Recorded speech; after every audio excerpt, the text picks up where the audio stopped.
আমল, কি করবেন আর কি করবেন না, মাসলা মাসাইল, নামাজ, রোজা, হজ, যাকাত, যা কিছু আপনার জীবনে আদান প্রদান, মামলাত, কেনা বেচা ইত্যাদি, এসব হচ্ছে আহকাম, মাসলা মাসাইল বা আমল, কর্মক্ষেত্র আপনার। এসব ক্ষেত্রে কি কাজ করবেন, কি কাজ করবেন না, কেমন করে নামাজ পড়বেন, কেমন করে পড়বেন না, কেমন করে ব্যবসা করবেন, কেমন করে করবেন না, কি ব্যবসা করবেন, কি করবেন না, তো এসব জানা জরুরি। সুতরাং আহকাম, মাসলা মাসাইল সম্পর্কে 2 নম্বরে প্রশ্ন করবেন। এছাড়া অন্য কোনো প্রশ্ন করে লাভ নেই আপনাদের। প্রশ্ন করবেন ইতিহাসের, প্রশ্ন করবেন কারোর নাম, কোন কালের কোন সময়, ওইসবই কোনো লাভ নেই। সুতরাং এমন প্রশ্ন যাতে আপনার কোনো লাভ নেই সেসব প্রশ্ন করে সময় নষ্ট করে লাভ নেই। তো প্রথম যে প্রশ্নটি আমাদের কাছে এসে আছে আগে থেকে, তা হচ্ছে অমুসলিম দেশে, যেখানে সংখ্যাগরিষ্ঠ অমুসলিম বসবাস করে, সেই দেশে অবস্থান করা, সেই দেশে বসবাস গ্রহণ করা, সেই দেশে চলে যাওয়া হিজরত করে, এর হুকুম কি শরীয়তে জায়েজ না জায়েজ নয়? বাংলাদেশ মুসলিম দেশ, মুসলিম সংখ্যা গরিষ্ঠ দেশ, সেই দেশ ছেড়ে দিয়ে চলে যাবেন কোন ইউরোপের কোন দেশে, আমেরিকা, কানাডা চলে যাবেন, অন্য কোন অমুসলিম দেশে চলে যাবেন, এটি শরীয়তে কেমন? এই প্রশ্ন অত্যন্ত গুরুত্বপূর্ণ আমাদের আজকালকার জামানায়। কারণ একটু অল্প শিক্ষিত হলেই ওর প্রথম স্বপ্ন হচ্ছে ইউরোপ, আমেরিকা চলে যাওয়া, কাফের দেশে চলে যাওয়া, সেখানে গেলে বেশি আরাম পাবো, সেখানে গেলে বেশি পয়সা অর্জন করতে পারবো, সেখানে গেলে দুনিয়া পাবো ইত্যাদি। আর যারা বেশি পড়াশোনা করতে পারেও নি, তারাও তাদের পিছনে পিছনে ছুটেছে। যারা পড়াশোনা তো করতে পারিনি, তো আমরা এত পিছিয়ে থেকে যাব, পয়সার ক্ষেত্রে তো কিছু এগোতে হবে, সুতরাং তারাও যা হোক না কেন, আর যেইভাবে হোক না কেন, যা করতে হোক না কেন, সেখানে গিয়ে সে মদের বোতল তুলে দিতে হোক কাস্টমারকে, মদের দোকানে চাকরি করতে হোক, শোরের গোশত পরিবেশন করতে হোক হোটেলে। আর এই হচ্ছে সেখানকার হোটেল, পশ্চিমা দেশগুলির হোটেলে এই 2টি জিনিস হচ্ছে প্রধান খাদ্য। তো এসব কাজে অধিকাংশ অশিক্ষিত সমাজ চলে যাচ্ছে। শিক্ষিত সমাজ যদিও হয়তো এইসব কাজে যায় না, কিন্তু সেখানে যায় স্বামী স্ত্রী একসাথে কাজ করতে হবে, কারণ ডলারে আই ইনকাম, পাউন্ডসে আই ইনকাম। সুতরাং এখানে কোন রকমের ঘাটতি রাখতে হবে না, আমার একা কাজ করে হবে না, আমার স্ত্রীও কাজ করাইতে হবে। ছেলে মেয়েদের দেখাশোনা কি করবে, তার জন্য বুড়ো মা বাবাকে নিয়ে যায়। মা বাবাকে কখনো নিয়ে যেত না যদি এই গরজ না থাকতো। শুনে রাখেন একটি কথা, এদের অধিকাংশ লোকেরা মা বাবাকে বাংলাদেশ থেকে, ভারত থেকে, পাকিস্তান থেকে এই জন্য উঠিয়ে নিয়ে যায় যে তাদের ছেলে মেয়েগুলো দেখাশোনা করতে হয় বাড়িতে, আর তারা স্বামী স্ত্রী অবাধ মেলামেশায় সেখানে চাকরি করবে। আর এমনও চাকরি করে যে স্বামী স্ত্রীতে মাসকে মাস দেখা সাক্ষাৎ হয় না। একজন নাইট ডিউটি করে আর একজন ডে ডিউটি করে, দেখা সাক্ষাৎ হয় না। 10 মিনিটের জন্য কোনোদিন দেখা সাক্ষাৎ হলেও সেখানে কথা বলার সুযোগ নেই, ক্লান্ত হয়ে আসে। যে ডিউটি করে আসে সে ক্লান্ত থাকে। এইভাবে স্বামী স্ত্রীর সম্পর্ক কত যে খারাপ হয়েছে, আর এরকম কত ঘটনা আমাদের পকেটে রয়েছে, সত্য ঘটনা। জি, তার একটি ঘটনা হচ্ছে যে এখানে এক লোক ছিল, সে বিয়ে করে চলে যায়, স্বামী স্ত্রী দুজন পশ্চিমা দেশে চলে যায়। যার পরে দুইজন এইরকমই ডিউটি করে, একজন নাইট শিফটে ডিউটি করে, একজন দিনে ডিউটি করে। দেখা সাক্ষাৎ তেমন হয় না। ওর স্ত্রী যেই সময় ডিউটি করে ওই সময় ডিউটিতে এক ইউরোপিয়ান থাকে, ওর সাথে ওর প্রেম হয়ে যায়। একে তো দেখা সাক্ষাৎ হয় না স্বামী স্ত্রীতে, তারপরে আবার প্রেম হয়ে গেছে অন্যের সাথে। আর কি স্বামীকে ভালোবাসে? স্বামীর সাথে কোনো সময় যদি 10 মিনিটের জন্য দেখা সাক্ষাৎ হয়, ওই ডিউটিতে একজন যাচ্ছে, চলে যাচ্ছে বিদায় হয়ে, আরেকজন ঢুকছে বাসাতে, এই অবস্থায় কথা ভালো করে বলে না। এই করে আপোষে শত্রুতার কত কি ঘটনা হয়ে শেষে তাদের তালাক হয়ে গেছে। আর ওই খ্রিস্টানের সাথে এই মহিলা মুসলমান বেরিয়ে চলে গেছে। ইন্না লিল্লাহি ওয়া ইন্না ইলাইহি রাজিউন। এইরকম বহু ঘটনা রয়েছে, হাদিস ওয়ালা হারাজ। যদি আজকে কোরআন হাদিসের বক্তব্য না করে যদি কিসসা কাহিনী বর্ণনা করি, যে ভারত, বাংলাদেশ, পাকিস্তান থেকে, উপমহাদেশ থেকে যেসব লোকেরা পশ্চিমা দেশে চলে যাচ্ছে তাদের দশা কি, তো বলে শেষ করা যাবে না। তো সেদিকে না গিয়ে আল্লাহ পাক রব্বুল আলামিন এ সম্পর্কে কি বলেছেন তা আপনাদেরকে শোনাই। সূরা নিসা আয়াত নম্বর 97, 98, 99, 100 এই পর্যন্ত এই মাসলাগুলি আল্লাহ পাক রব্বুল বর্ণনা করেছেন। বিশেষ করে আয়াত নম্বর 97 মহান আল্লাহ ইরশাদ করেছেন, ইন্নাল্লাযীনা তাওয়াফাহুমুল মালায়েকাতু যালিমি আনফুসিহিম, নিশ্চয় যেসব লোকেরা নিজের ওপর জুলম অত্যাচার করেছে। কিসের মাধ্যমে? অন্যায় করে, গুনহার কাজ করে। নিজের উপর জুলম করা মানে গুনহার কাজ করা, আর অন্যের উপর জুলুম করা সেই ক্ষেত্রে হয়তো বাড়াবাড়ি, মারধর করলো, আত্মসাৎ করলো, বেঈমানি করলো, খুন করলো, এগুলো হচ্ছে অন্যের উপরে জুলুম করা, গুনাহ। আর নিজের উপরে নিজেই জুলুম করা হচ্ছে যে কোনো গুনাহ।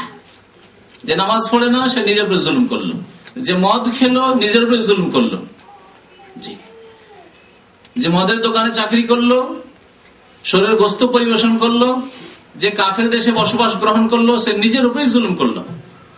আল্লাহ বলছেন যালিমি আনফুসিহিম, যারা নিজের উপরে জুলম অত্যাচার করেছে, নিজের উপর জুলম অত্যাচার করেছে, তাদেরকে যখন ফেরেশতারা মৃত্যু দান করবে, তাওয়াফাতহুমুল মালায়েকা, ফেরেশতাগণ যখন তাদের আত্মাগুলি গ্রহণ করবেন, তখন ফেরেশতাগণ ওই অমুসলিম দেশে বসবাসকারী মুসলিমদের, যারা কাফেরদের মাঝে বসবাসের জন্য দিনকে জীবনের বিভিন্ন ক্ষেত্রে প্রতিষ্ঠা করতে বাধা পেয়েছে, প্রতিষ্ঠা করতে পারেনি, হারাম খেতে বাধ্য হয়েছে, শরীর গোস্ত খেতে বাধ্য হয়েছে, মদ খেতে বাধ্য হয়েছে, মদের দোকানে চাকরি করতে বাধ্য হয়েছে, শরীর গোস্ত খেতে বাধ্য হয়েছে, ইত্যাদি ইত্যাদি। এইভাবে নিজের ছেলে মেয়েদেরকে ইসলাম শিখাতে পারেনি, মেয়েরা বেহায়া বেপরদা হয়ে গেছে, মেয়ে খ্রিস্টানের সাথে বেরিয়ে চলে গেছে। যালিমি আনফুসিহিম, এইভাবে যারা নিজেদের উপরে জুলম করেছে, তাদের যখন মৃত্যুর সময় আসবে, তাওয়াফাতহুমুল মালায়েকাতু যালিমি আনফুসিহিম ক্বালু, ফেরেশতারা বলবেন, ফিমা কুনতুম, তোমাদের কি অবস্থা ছিল, এমনটা কেন, কি করেছিলে এখানে এসে, ইউরোপে এসে, বাংলাদেশ ছেড়ে? ফিমা কুনতুম, কোথায় ছিলে, কি অবস্থায় ছিলে, তোমার মেয়ের খবর কি? মেয়ে চলে গেছে খ্রিস্টানের সাথে বেরিয়ে, এখানে তুকবাইতে এক লোক থাকতো, তুকবাতে এ খবর তুকবাই থাকতো, দুই মেয়ে নিয়ে ইউরোপ চলে যায় তুকবাই, এত সুন্দর ইসলামিক রাষ্ট্রে চাকরি ছেড়ে দিয়ে, হালাল রুজি ছেড়ে দিয়ে চলে গেল ইউরোপে। যাওয়ার পরে দুই মেয়েকে কলেজে ভর্তি করলো, দুই মেয়ে দুই খ্রিস্টানের সাথে বেরিয়ে চলে গেছে, বাঙালি। 5-7 বছর আগের ঘটনা, আমি তামাম আসার পরে এই ঘটনা আমার কাছে টেলিফোন আসলে এই অবস্থা। স্বামী স্ত্রী দুজনে, আর নেই কোনো ছেলে নেই, মেয়ে দুটো খ্রিস্টানের সাথে গেছে, হার্ট অ্যাটাক দুজনের। দুনিয়ার আযাব, আখিরাতে যে কি আছে তা শোনেন। এ তো দুনিয়ার আযাব, যে মেয়ে দুটো খ্রিস্টানের সাথে বেরিয়ে চলে গেল কাফের দেশে যাওয়ার কারণে। আখিরাতের আযাব, মৃত্যুর মুহূর্তে ফেরেশতা কি বলবেন? ক্বালু ফিমা কুনতুম, কি ব্যাপার, কি জন্য লন্ডন গিয়েছিলে, কি জন্য ফ্রান্সে গিয়েছিলে, কি জন্য আমেরিকা কানাডা গিয়েছিলে? তখন তারা বলবে, আর ওখানে কেন বসবাস করেছিলে? তারা বাহানা করবে, এদিক সেদিক ওজোর পেশ করবে, বলবে কুন্না মুস্তাযাফিনা ফিল আরদ, আমরা এসব দেশে এসে অত্যন্ত অসহায় হয়ে পড়েছিলাম, অত্যন্ত দুর্বল হয়ে পড়েছিলাম। মুস্তাযাফিনা ফিল আরদ, যে দেশে, যে জমিনে গিয়েছিলাম, যে ভূমিতে গিয়েছিলাম, সেখানে আমরা দুর্বল, অসহায়, সংখ্যালঘু ছিলাম, সেজন্য দিন পালন করতে পারিনি, নামাজ পড়তে পারিনি, মসজিদ পাইনি, আজান জীবনে শুনতে পাইনি, মেয়েদের পর্দা করাতে পারিনি, আমার স্ত্রীকে পর্দা করাতে পারিনি, অবাধ মেলামেশা করতে হয়েছে, আমার মেয়েকে, সাবালিকা মেয়েকে, আমার স্ত্রীকে অন্য পুরুষের সাথে হাত মিলাতে হয়েছে।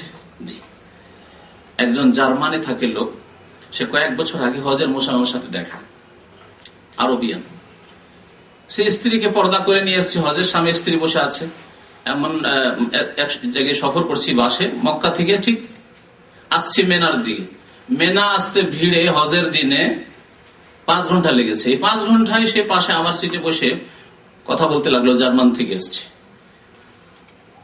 সেখানকার পর্দা মাথার উপরে, এর আগে বলেছি কিন্তু, মাথার উপরে ছোট একটা স্কার্ফ বা রুমাল,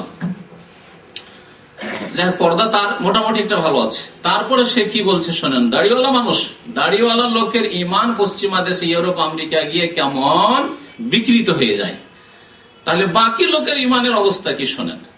সে বলছে যে ইউরোপ আমেরিকায় বসবাস করলে, আমরা যেসব দেশে আছি সেসব দেশে বসবাস করলে আমার স্ত্রী অন্যের সাথে হাত মিলাতে বাধ্য।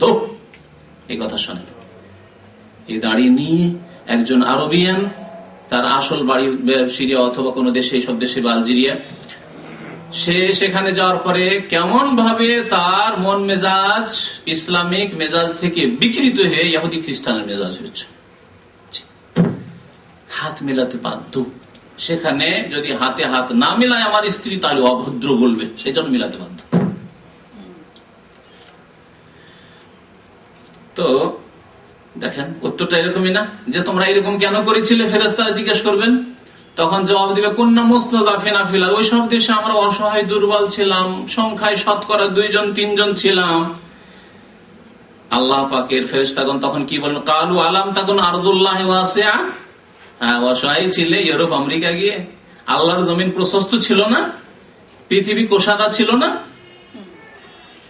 আর অন্য কোন দেশ ছিল না, মুসলিম দেশ ছিল না যেখানে চাকরি করতে, যেখানে বসবাস করতে, যেখানে থাকতে। আলাম তাকুন আরদুল্লাহি ওয়াসিআ ফাতুহাজিরু ফিহা, সেখানে হিজরত করে যেতে, সেখানে বসবাস গ্রহণ করতে, তোমার দ্বীনকে জীবনের প্রতিটি ক্ষেত্রে বাস্তবায়ন করার জন্য। আল্লাহ পাক তারপরে বলছেন ফাউলাইকা মাওয়াহুম জাহান্নাম, যারা কাফের দেশে সংখ্যাগরিষ্ঠ কাফেরদের মাঝে বসবাস করে ঈমানকে হারিয়েছে, নেক আমলকে হারিয়ে পাপে লিপ্ত হয়েছে, তাদের ঠিকানা, তাদের বাসস্থান কি? ফাউলাইকা মাওয়াহুম জাহান্নাম, তাদের বাসস্থান জাহান্নাম। ওয়াসাআত মাসীরা, তাদের পরিণাম খুব খারাপ। স্বয়ং আল্লাহ পাক বলছেন ওয়াসাআত মাসীরা। এই হাদিসের ব্যাখ্যায় যে হাদিস রয়েছে, নবী করিম সাল্লাল্লাহু আলাইহি ওয়াসাল্লাম থেকে আব্দুল্লাহ বিন আব্বাস রাদিয়াল্লাহু তাআলা আনহুমা, আল্লাহ নবী চাচাতো ভাই আব্বাস রাদিয়াল্লাহু আনহু, আল্লাহ রাসূলের চাচা, তার ছেলে, বর্ণনা করছে আন্না উনাসাম মিনাল মুশরিকিন, বুখারী শরীফের হাদিস। এই আয়াতের শানে নুজুলে বা এই আয়াতের ব্যাখ্যায় বলছেন যে কিছু মুসলমান কানু মাল মুশরিকিন, এরা বসবাস করত মুশরিকদের এলাকায়, মুশরিকদের গ্রামে, কাফেরদের গ্রামে, কাফেরদের এরিয়াতে বসবাস করত। ইউকসিরুনা বা ইউকাসসিরুনা সাওয়াদ আল মুশরিকিন, কাফেরদের গ্রামে, কাফেরদের এলাকায় যদি মুসলিম বসবাস করে, তো এমনি জানা আছে এই গ্রামটি হচ্ছে কাফের গ্রাম, খ্রিস্টান গ্রাম, ইহুদি গ্রাম, তাহলে ওই মুসলিম শতকরা 10 জন বা 5 জন মুসলিম থাকলে বলবে না যে এখানে মুসলিমও আছে, বা বোঝাও যাবে না হয়তো। এতে সংখ্যা যেন বৃদ্ধি করলো কাফেরদের। গ্রামের সংখ্যা বাইরে থেকে লোক গণনা যখন করবে বাড়ির সংখ্যা, তখন মুসলিম বাড়িগুলো ওই ভাববে যে যখন খ্রিস্টান গ্রাম, খ্রিস্টান এলাকা, তখন এরাও হয়তো খ্রিস্টান। বা ওখানে বাইরে থেকে কোনো লোক দেখলে এত সংখ্যক লোক বাস করে, আর এটি হচ্ছে খ্রিস্টান এরিয়া, খ্রিস্টান গ্রাম, তাহলে খ্রিস্টানদের সংখ্যা বাড়ালো। ইউকাসসিরুনা সাওয়াদ আল মুশরিকিন, মুশরিক, পৌত্তলিক, অগ্নি পূজক, মূর্তি পূজক, এদের সংখ্যা বাড়ালো। রাসূলুল্লাহ সাল্লাল্লাহু আলাইহি ওয়াসাল্লামের খেলাফ, অর্থাৎ রাসূলুল্লাহ সাল্লাল্লাহু আলাইহি ওয়াসাল্লাম তখন সাহাবায়ে কেরামদেরকে নিয়ে জিহাদ ফি সাবিলিল্লাহ করছেন। আর যখন ওই এলাকায় যাবেন ইসলামের দাওয়াত নিয়ে বা জিহাদ ফি সাবিলিল্লাহর উদ্দেশ্যে, তখন মুসলিম মুজাহিদিনরা দেখবেন যে এখানে কত সংখ্যা রয়েছে, ওখানে বাছাই করে বোঝা যাবে না যে কজন এখানে মুসলমান আছে না আছে এই কাফেরদের মাঝে। ফায়াতিসাহম, যুদ্ধ যখন চলছে, তো অনেক সময় তীর এসে, মুসলিমদের তীর এসে যখন ওই কাফেরদের এরিয়াতে পড়লো, এলাকায় পড়লো, ওখানে শতকরা 10 জন যে মুসলিম বাস করে তাদের উপরে এসে পড়লো, আহত হইলো বা নিহত হইলো কাফের, তার সাথে সাথে মুসলিমও নিহত হইলো, আহত হইলো। ফায়ুরমা ফায়ুসিব আহাদাহুম, ওই মুসলিম যারা ওই মুশরিকদের মাঝে বাস করে তাদেরকে লাগলো, ফায়াকতুলু আও ইয়াদরিবু, হয় আহত হইল না হয় নিহত হইল। আল্লাহ পাক রব্বুল আলামিন তাদের মারফা আনজালাল্লাহু তাআলা এই আয়াত নাযিল করলেন, ইন্নাল্লাযিনা তাওয়াফাহুমুল মালায়েকাতু যালিমি আনফুসিহিম, কাফেরদের গ্রামে, কাফেরদের শহরে, কাফেরদের এলাকাতে যারা বসবাস করলো, তারা নিজের উপরে জুলম করলো, তাদের এই অবস্থায় যখন ওয়াফাত হলো, ইন্তেকাল হলো, তখন ফেরেশতাগণ তাদেরকে, আল্লাহ নবীর জামানার সাহাবায়ে কেরাম হয়তো তারা জি আল্লাহ রসুলকে দেখে যদি মুসলমান হয়ে থাকেন, আর যদি দেখে নাও মুসলমান হয়ে থাকেন, শুনে শুনেই মুসলমান হয়ে থাকেন, আর না এসে থাকেন আল্লাহ নবীর সাথে সাক্ষাতে, তবু আল্লাহ নবীর জামানার মুসলিম, তাদের সম্পর্কে আল্লাহ বলছেন এই আয়াতে যে ফেরেশতাগণ তাদেরকে শাসানিমূলক জিজ্ঞাসা করবেন, কি ব্যাপার, তোমরা কাফেরদের গ্রামে কেন বসবাস করেছিলে? আমরা দুর্বল অসহায় ছিলাম। ফেরেশতারা বলবেন, আল্লাহর জমিন কি প্রশস্ত ছিল না? হিজরত করে কেন মদিনা চলে আসনি? যে এলাকায় মুসলিমরা আছে সেই এলাকায় কেন চলে আসনি? তোমাদের বাসস্থান হচ্ছে জাহান্নাম। তো এই অমুসলিম দেশে বসবাস সম্পর্কে এই আয়াত এবং এই আয়াতের শানে নজরুল বুখারী শরীফের এই হাদিসটি শুনলেন। আরেকটি হাদিস শোনেন। নবী করিম সাল্লাল্লাহু আলাইহি সাল্লামের জামানায় একটি অভিযান পাঠিয়েছিলেন। অভিযান মানে এমন একটি সেনা দল বা মুজাহিদিনদের দল, যেই দলে নবী সাল্লাল্লাহু আলাইহি সাল্লাম হাজির হতেন না, সারিয়া বলে আরবি ভাষায়। এই অভিযান পাঠিয়েছিলেন নবী সাল্লাল্লাহু আলাইহি ওয়াসাল্লাম খাস আম গোত্রের দিকে। কিছু লোকেরা কলেমা না পড়ে সিজদায় পড়ে গেল, সিজদায় পড়ে গেল। দেখাতে চলে যে আমরা সিজদায় পড়ে গেলাম, তার মানে আমরা মুসলমান। বলছেন সাহাবায়ে কেরামরা যারা গিয়েছিলেন এই অভিযানে, তারা ভাবলেন যে এরা জীবন বাঁচানোর জন্য, আত্মরক্ষার জন্য সিজদায় পড়ে গেছে, কারণ এই এলাকা সব কাফের এলাকা, অমুসলিম এলাকা। এরা তখন জিহাদ শুরু করে দিয়েছেন। এর মধ্যে এরাও হত্যা হয়ে গেল। ফাবালাগা যালিকা নবী সাল্লাল্লাহু আলাইহি ওয়াসাল্লাম, নবী সাল্লাল্লাহু আলাইহি ওয়াসাল্লামের কাছে এই সংবাদ পৌঁছল যে কিছু লোকেরা মুসলমান ছিল কিন্তু কাফেরদের এলাকায় বসবাসের জন্য সাহাবারা বুঝতে পারেননি, তাদেরকে হত্যা করে ফেলেছেন। ফাআমারা লাহুম বিনিসফিল আকল, নবী করিম সাল্লাল্লাহু আলাইহি ওয়াসাল্লাম তাদের দিয়াত মানে রক্তপণ দিতে বললেন, কিন্তু অর্ধেক।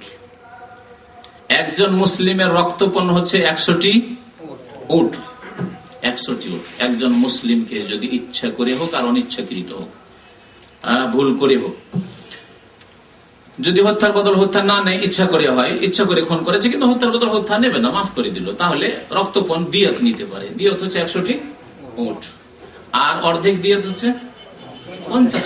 তাহলে কাফের এলাকায় বসবাসের জন্য নবী সাল্লাল্লাহু আলাইহি ওয়াসাল্লাম কি করলেন? অর্ধেক দিলেন রক্তপণ, দিয়াত।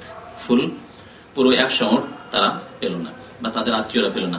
ওয়াকাল, তারপরে নবী সাল্লাল্লাহু আলাইহি ওয়াসাল্লাম কি বলেছিলেন তাই শুনেন, যে কাফেরদের মাঝে বসবাস করা কেমন অন্যায় কাজ। বললেন, আনা বারিউম মিন কুল্লি মুসলিম, আমি ওই সব মুসলিম থেকে সম্পর্ক ছিন্নের ঘোষণা করছি। আমার ওই সব মুসলিমদের সাথে কোনো সম্পর্ক নেই। বারি, বারি মানে সম্পর্ক ছেদ করা। সূরা বারাআত, সূরা তওবার একটি নাম হচ্ছে সূরা বারাআত, সম্পর্ক ছেদের ঘোষণা। এই সূরার নামই হচ্ছে বারাআতুম মিনাল্লাহি ওয়া রাসূলিহি, আছে না? প্রথম আয়াতই হচ্ছে বারাআতুম মিনাল্লাহি ওয়া রাসূলিহি, আল্লাহ এবং রাসূলের সম্পর্ক ছেদের ঘোষণা। ইলাল্লাযিনা আহাদতু মিনাল মুশরিকিন, মুশরিকদের সাথে। ইন্নাল্লাহা বারিউম মিনাল মুশরিকিন ওয়া রাসূলুহু, আল্লাহ পাক রব্বুল আলামিন এবং তার রাসূল মুশরিকদের থেকে সম্পর্ক ছেদের ঘোষণা করছেন। আর আপনি ঘোষণা করবেন না?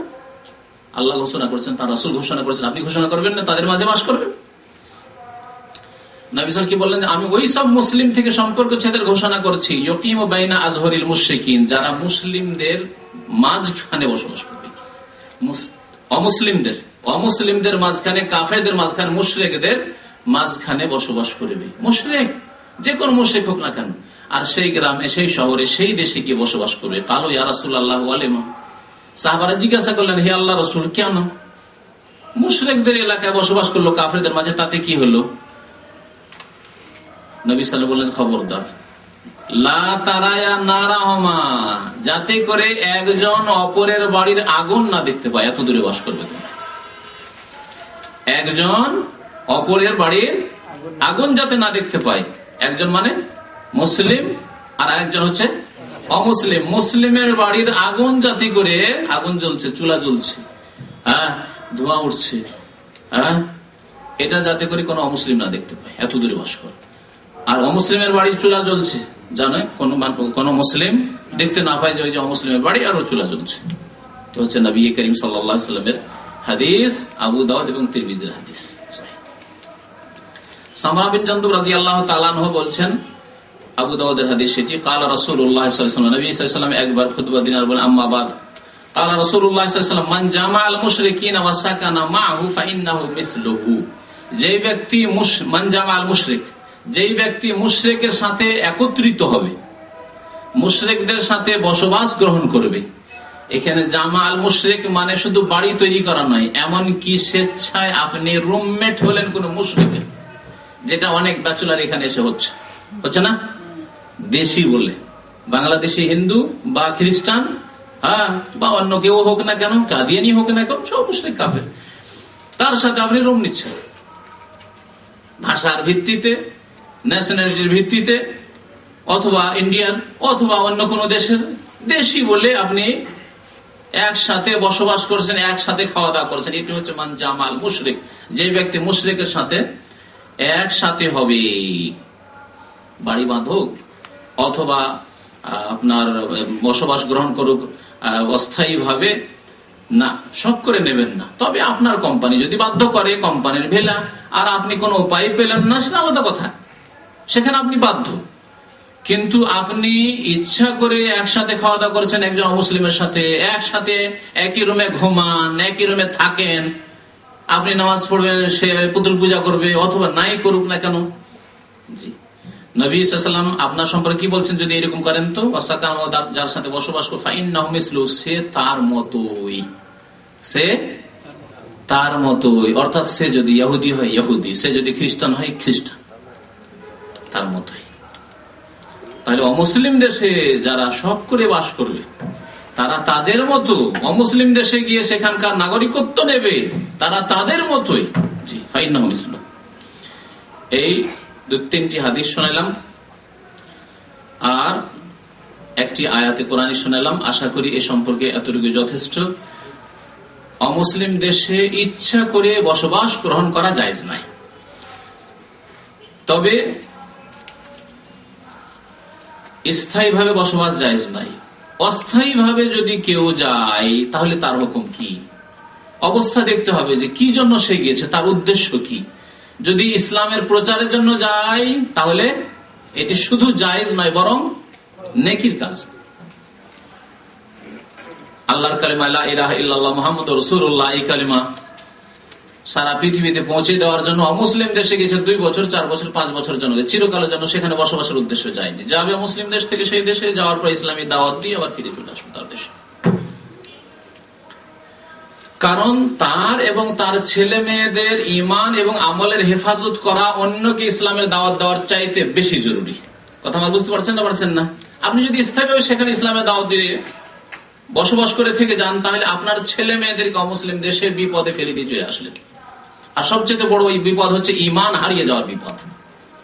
ঈমান হারিয়ে যাওয়ার বিপদ, কুফরিতে লিপ্ত হওয়ার বিপদ, শিরক বিদআতে লিপ্ত হওয়ার বিপদ, ইসলাম পালন না করতে পারার বিপদ।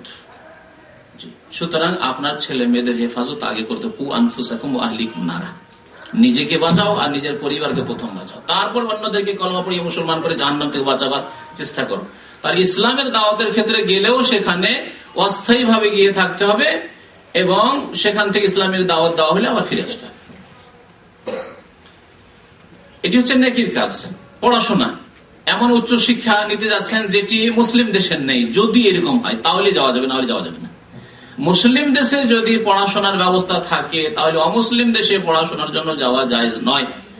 যেমন কিং ফাহাদ পেট্রোলিয়াম ইউনিভার্সিটিতে পড়াশোনার, ইঞ্জিনিয়ারিং, ওই সব ডিপার্টমেন্ট আছে। কারণ আমি ওখানে দীর্ঘদিন বক্তব্য করতে যেতাম, যেখানে গিয়ে দেখলাম যে ওখানে সবগুলো ডিপার্টমেন্ট আছে পড়াশোনার। আর এখানে হয়তো MA অথবা PhD তে অ্যাডমিশন হয়ে গেছে বাংলাদেশের ছেলেদের, তার এখানকার অ্যাডমিশন ছেড়ে দিয়ে ও পেলো কোথায়, কানাডায় পেলো, কোথায় আমেরিকায় পেলো, কোথায় আর কোনো দেশে পেলো, ইউরোপের কোনো দেশে পেলো, সেখানে চলে গেল। সব করি, এটি জায়েজ নাই। তবে এমন কোন পড়াশোনা যেটি জাতির জন্য জরুরি, আপনার জন্য, আপনার জাতির জন্য জরুরি, আর আপনার দেশে সেই পড়াশোনা নেই, অথবা অন্য কোন মুসলিম দেশে সেই বিকল্প পড়াশোনা নেই, তাহলে অমুসলিম দেশে যাওয়া জায়েজ হবে শুধু পড়াশোনার উদ্দেশ্যে। পড়াশোনা শেষ হলে আবার ফিরে আসতে হবে, চাকরি করবে এবং সেখানকার নাগরিকত্ব নেবে, গ্রিন কার্ড নেবে আর থাকবে, এটি জায়েজ নাই। জি, এইরকম ব্যবসা বাণিজ্যের ক্ষেত্রে, ব্যবসা বাণিজ্য যদি এমন কোন মাল সামান হয় যেটা নেওয়ার জন্য মুসলিম দেশে যেতেই হচ্ছে, তাহলে যতক্ষণ প্রয়োজন সে প্রয়োজন পুরা করে আপনি আবার মুসলিম দেশে ফিরে আসেন। অমুসলিম দেশে স্থায়ীভাবে বসবাস করা জায়েজ নয়। এটি হচ্ছে শরীয়ত। আল্লাহ পাক রব্বুল আলামিন যেন মুসলমানদেরকে বোঝার এবং তাদের ঈমান এবং আমলের হেফাজতের তৌফিক দান করেন, আমিন। এখন আপনাদের অন্য প্রশ্নগুলির উত্তর দিচ্ছি। যেসব ভাইরা প্রশ্ন করবেন তারা এখানে প্রশ্ন পাঠিয়ে দেবেন। আপনি প্রশ্ন একটু বাছাই করুন। ঈমান এবং আমলের সাথে, আকীদা এবং মাসলা মাসাইলের সাথে সম্পর্কীয় প্রশ্নগুলি দেন এখানে। এক ভাই জিজ্ঞাসা করেছেন, নবী সাল্লাল্লাহু আলাইহি ওয়াসাল্লাম বলেছেন জাহান্নামে মহিলাদের সংখ্যা বেশি, এর কি বিশেষ কোনো কারণ আছে? নবী করিম সাল্লাল্লাহু আলাইহি ওয়াসাল্লাম ওহীর মাধ্যমে কথা বলতেন। ওহির মাধ্যমে কথা বলতেন, ওহি ছাড়া কোনো কথা বলেননি। নবী সাল্লাল্লাহু আলাইহি ওয়াসাল্লামের কাছে ওহি হয়েছে যে মহিলারা অধিক সংখ্যায় জাহান্নামে যাবে। সুতরাং এ কথা চিরসত্য। কেন যাবে এ সম্পর্কে নবী কারীম সাল্লাল্লাহু আলাইহি ওয়াসাল্লাম ইঙ্গিত দিয়েছেন, বলেছেন তুকসিরনা লানা ওয়া তাকফুরনাল আশির। মহিলাদের খারাপ স্বভাব একটি হচ্ছে যে তারা অল্পতেই গালিগালাজ করে, গালমন্দ করে, অধৈর্য হয়ে যায়, গালমন্দ করে, এই একটি স্বভাব। ওটি দিয়ে দেন, যেটি ওটি দেখা আছে। আর স্বামীর তোমরা নাশুকরি করো, অকৃতজ্ঞ হও। স্বামী এত মেহনত করছে, পরিশ্রম করছে, বিদেশে থাকছে, কত কষ্ট করছে, জন্মজুরের কাজ করছে, করে খাবার দিচ্ছে, কাপড় দিচ্ছে, তাতে খুশি না। যদি কোনো মাসে একটু কম দিতে পারে বা কোনো একবার ছুটিতে গেলেন দেশে, যাওয়ার পর একটু ভালো কিছু উপহার দিতে পারলেন না, তো এমন মন অসন্তুষ্ট যে জীবনে তোমার ঘরে এসে সুখ পেলাম না। এইরকম খারাপ স্বভাব মহিলাদের রয়েছে, অধিকাংশ মহিলাদের। তাই অধিকাংশ জাহান্নামে যাবে, নবী সাল্লাল্লাহু আলাইহি ওয়াসাল্লাম বলেছেন। আর তাদের ধর্মীয় ক্ষেত্রেও ত্রুটি রয়েছে, যার কথা নবী করিম সাল্লাল্লাহু আলাইহি ওয়াসাল্লাম ইঙ্গিত করেছেন। মহিলাদের দ্বারা পাপের কাজ বেশি হয় অশ্লীল কাজের ক্ষেত্রে, ব্যভিচারের ক্ষেত্রে। তাই আল্লাহ পাক রব্বুল আলামিন যখন জেনা ব্যভিচারের শাস্তির কথা বলেছেন সূরা নূরে, তখন প্রথম জেনাকারিনীর কথা বলেছেন, আয-যানিয়াতু ওয়াজ-যানি, প্রথম মহিলার কথা বলেছেন। তারপরে আয-যানি ব্যভিচারকারী পুরুষের কথা বলেছেন। কি হিকমত, কি রহস্য! আল্লাহ মহিলার নাম কেন আগে বললেন, আগে পুরুষের নাম? অন্য অন্য ক্ষেত্রে পুরুষের নাম আল্লাহ পাক রব্বুল বলেছেন। চুরির ক্ষেত্রে ওয়াস-সারিকু ওয়াস-সারিকাতু, প্রথম পুরুষ চোরের কথা বলেছেন, তারপরে মহিলা চোরের কথা বলেছেন ওখানে। তাই অশ্লীল কাজগুলির ক্ষেত্রে বাড়াবাড়ি বা সীমালঙ্ঘন বা প্রলোভন ইত্যাদি মহিলাদের পক্ষ থেকে বেশি হয়ে থাকে। রাস্তাঘাটে বেহায়া বেপরদা মহিলারা না বেরোলে সমাজে, দেশে এত বেশি জেনা ব্যভিচার হতো না। তারা যদি পর্দার মধ্যে থাকতো, তারা যদি বাড়িতে বসবাস করত, পর্দা সম্পর্কে আগের সপ্তাহে আলোচনা করেছি। আল্লাহ তাদেরকে বাড়িতে বসতে বলেছেন, তারা বাড়িতে থাকতো আর প্রয়োজনে বেরোলে পর্দার সাথে বেরোতো, তাহলে জেনা এত ব্যাপক আকার ধারণ করতো না। তারা যদি বিদেশে চাকরি না করতে আসতো, হসপিটালে আর এই আপনার খাদ্দামার ভিসাতে আর এতে সেতে বিভিন্ন দেশে বাইরে যদি না বেরোতো, তাহলে জেনা এত ব্যাপক আকার ধারণ করতো না। তাহলে জেনা, অশ্লীল কাজের মূল কারণ হচ্ছে মহিলারা। তো সংক্ষেপে এতটুকু যথেষ্ট। জি, বাকি আল্লাহ পাক রব্বুল আলামিন কোন জাতির উপরে জুলুম করবেন না। ওমা আনা বিযাল্লামিন লিল আবিদ, না পুরুষের উপরে জুলুম হবে আর না মহিলাদের উপরে জুলুম হবে। কর্মের ফল পাবে আল্লাহ পাক রব্বুল আলামিনের কাছে। একবার জিজ্ঞাসা করেছেন, আমি যখন ইসলামিক কথা বলি বা কর্ম করি, ইসলামিক কাজ করি, দেখা যায় কেউ কেউ আমাকে সম্মান দেখিয়ে কথা বললে তখন আমার ভালো লাগে। আমার এই চরিত্রটা কি শিরকের পর্যায়ে পড়বে? না, পড়বে না ইনশাআল্লাহ তাআলা। তবে অহংকার যাতে না আসে। এখানে এমন একটা বর্ডার, যে বর্ডারে সাবধান থাকতে হবে। আপনি যখন বাংলাদেশের বর্ডারে যাবেন, অন্য কোনো দেশের সাথে, বর্মার সাথে হোক আর ভারতের সাথে, আপনাকে সজাগ থাকতে হবে। এমন না হয় যে আপনার বেকুফির পরিচয় দিয়ে আপনি ঢুকেই পড়লেন আর গিয়ে অ্যারেস্ট হয়ে গেলেন, ঠিক না? এমনটা না হয়, আপনাকে সজাগ হয়ে বর্ডারে যদি চলাফেরা করেন বা যদি ভিজিট করতে যান, তাহলে সতর্ক হয়ে। তাহলে এইখানে বর্ডার রয়েছে। যদি মনে খুশি হয়ে যায়, আলহামদুলিল্লাহ আমি দিনের কাজ করছি, লোকজন আমাকে ভালো আদর করছে, অত ভালো কথা বলছে, এতটুকু ঠিক আছে। কিন্তু যদি অহংকার চলে আসে যে আমি একটা কিছু হয়ে গেছি,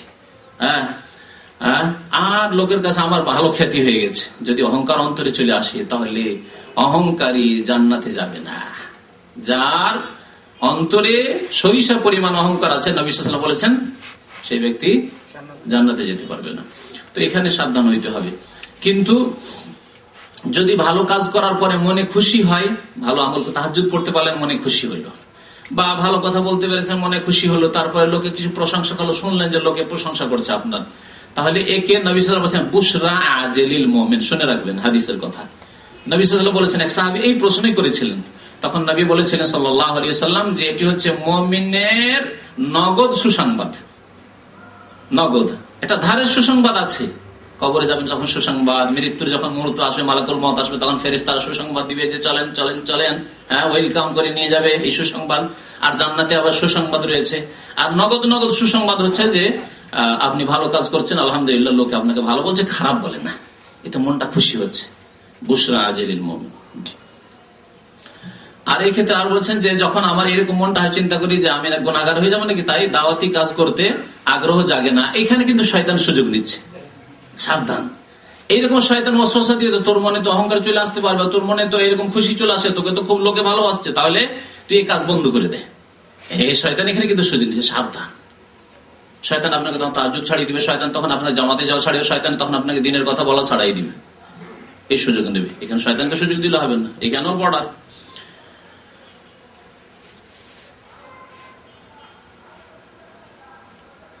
এক ভাই জিজ্ঞাসা করেছেন যে আমার মা এক বড় হুজুরের নিকট থেকে খুব দামি দুটি তাবিজ এনে দিয়েছে, কিন্তু এখানে কিছু লোক বলে তাবিজ নাকি শিরক, তাদের কথায় আমি খুলেছি, কিন্তু এখন ভয় হচ্ছে, আপনি কিছু বলুন। দেখেন, নবী করিম সাল্লাল্লাহু আলাইহি ওয়াসাল্লাম বলেছেন আত-তামাইমু শিরকুন, তাবিজ হচ্ছে শিরক। এটি আল্লাহর নবীর কথা, কোন আলেমের ফতুয়া নাই। ফতুয়া হইলে ভাবতেন যে হতে পারে মানুষের মত ভুল হতে পারে। এটি কার কথা? নবী সাল্লাল্লাহু আলাইহি ওয়াসাল্লামের কথা। আচ্ছা, যদি কেউ বলে যে তাবিজ যাতে শিরক থাকবে সেটি শিরক, যেটা কোরআনের দোয়া দিয়ে করব, কোরআনের সূরা দিয়ে করব, অথবা নবী হাদিসের দোয়া দিয়ে করব, নবী সাল্লাল্লাহু আলাইহি ওয়াসাল্লাম যদি পার্থক্য থাকতো তাহলে পার্থক্য করে বলতেন যে দেখো তোমরা কোরআন হাদিসের দোয়া দিয়ে করিও, তাবিজ করিও, অসুবিধা নাই, আর শিরকি কথা দিয়ে বা বোধগম্য যেসব শব্দ নয়, বাক্য নয়, সেগুলি দিয়ে করিও না, ভেঙে বলতেন। কারণ তিনি আল্লাহর পক্ষ থেকে শরীয়ত পৌঁছানোর এই ফরজ দায়িত্ব পালনের জন্য এসেছিলেন, তিনি এই পার্থক্যের সাথে বর্ণনা করেননি। সুতরাং তাবিজ যে কোন রকম হোক না কেন, আল্লাহ নবী বলেছেন শিরক, সুতরাং শিরক। কি রকম শিরক? পূজার শিরক নয়, সেজদা করার শিরক নয়, তাবিজকে কেউ সেজদা করে না, কিন্তু ভরসার শিরক। আল্লাহর উপর ভরসা করতে হবে, আস্থা করতে হবে, আস্থা পুরোপুরি হয়ে গেছে তাবিজের উপর। তাবিজ আছে, আমাকে জাদু লাগবে না, ঠিক না? তাবিজ আছে, কোন পরে অনেক কোন জিন আমাকে স্পর্শ করতে পারবে না। মনে বল কি জন্য? এই তাবিজের পুরোপুরি বল হচ্ছে এই তাবিজের উপর। তাবিজ আছে, যদি তাবিজ না, এই যে মন খুব দুর্বল হয়ে পড়েছে, ভয় লাগছে, কেন? আস্থা হয়ে গেছেন। আস্থা ছিল কিসের উপর? তাবিজের উপর। তাহলে আল্লাহর উপর আস্থা না হয়ে তাবিজের উপর আস্থা হওয়া, এর নাম কি? সে কোরআনে সূরা দিয়ে তাবিজ হোক, আর দোয়া দিয়ে তাবিজ হোক, আর গাছ গাছড়া দিয়ে তাবিজ হোক, আর অন্য কোন শিরকি কলিমা দিয়ে তাবিজ হোক, আস্থা তো তাবিজের উপর। আল্লাহ কি বলছেন? বহু আয়াত রয়েছে, একটি আয়াত বলছে ওয়া আলাল্লাহি ফাতাওয়াক্কালু ইন কুনতুম মুমিনিন, আল্লাহর উপরেই একমাত্র ভরসা করো যদি তুমি মুমিন হও। তাহলে তাবিজের উপর যে ভরসা করবে সে কি মুমিন না মুশরিক? মুশরিক হয়ে যাবে। তারপরে যারা বলে কোরআন হাদিসের দোয়া দিয়ে তাবিজ করবো, এমন কি খারাপ কথা? হ্যাঁ, খারাপ কথা। আরেকটি খারাপ কথা আছে, সেটা হচ্ছে যে পেশাব পায়খানায় কোরআনের কত অবমাননা করছেন, আল্লাহর নবীর দোয়ার কত অবমাননা করছেন। এটি কি হারাম নয় আপনার জন্য? দিনে কতবার গুনাহগার হচ্ছেন তাবিজ নিয়ে, পেশাব করতে গিয়ে, পায়খানা গিয়ে, গোসলখানা গিয়ে, কতবার গুনাহগার হচ্ছেন আপনি? স্ত্রীর কাছে গিয়ে, আর মহিলার গায়ে তাবিজ থাকলে স্বামীর কাছে গিয়ে।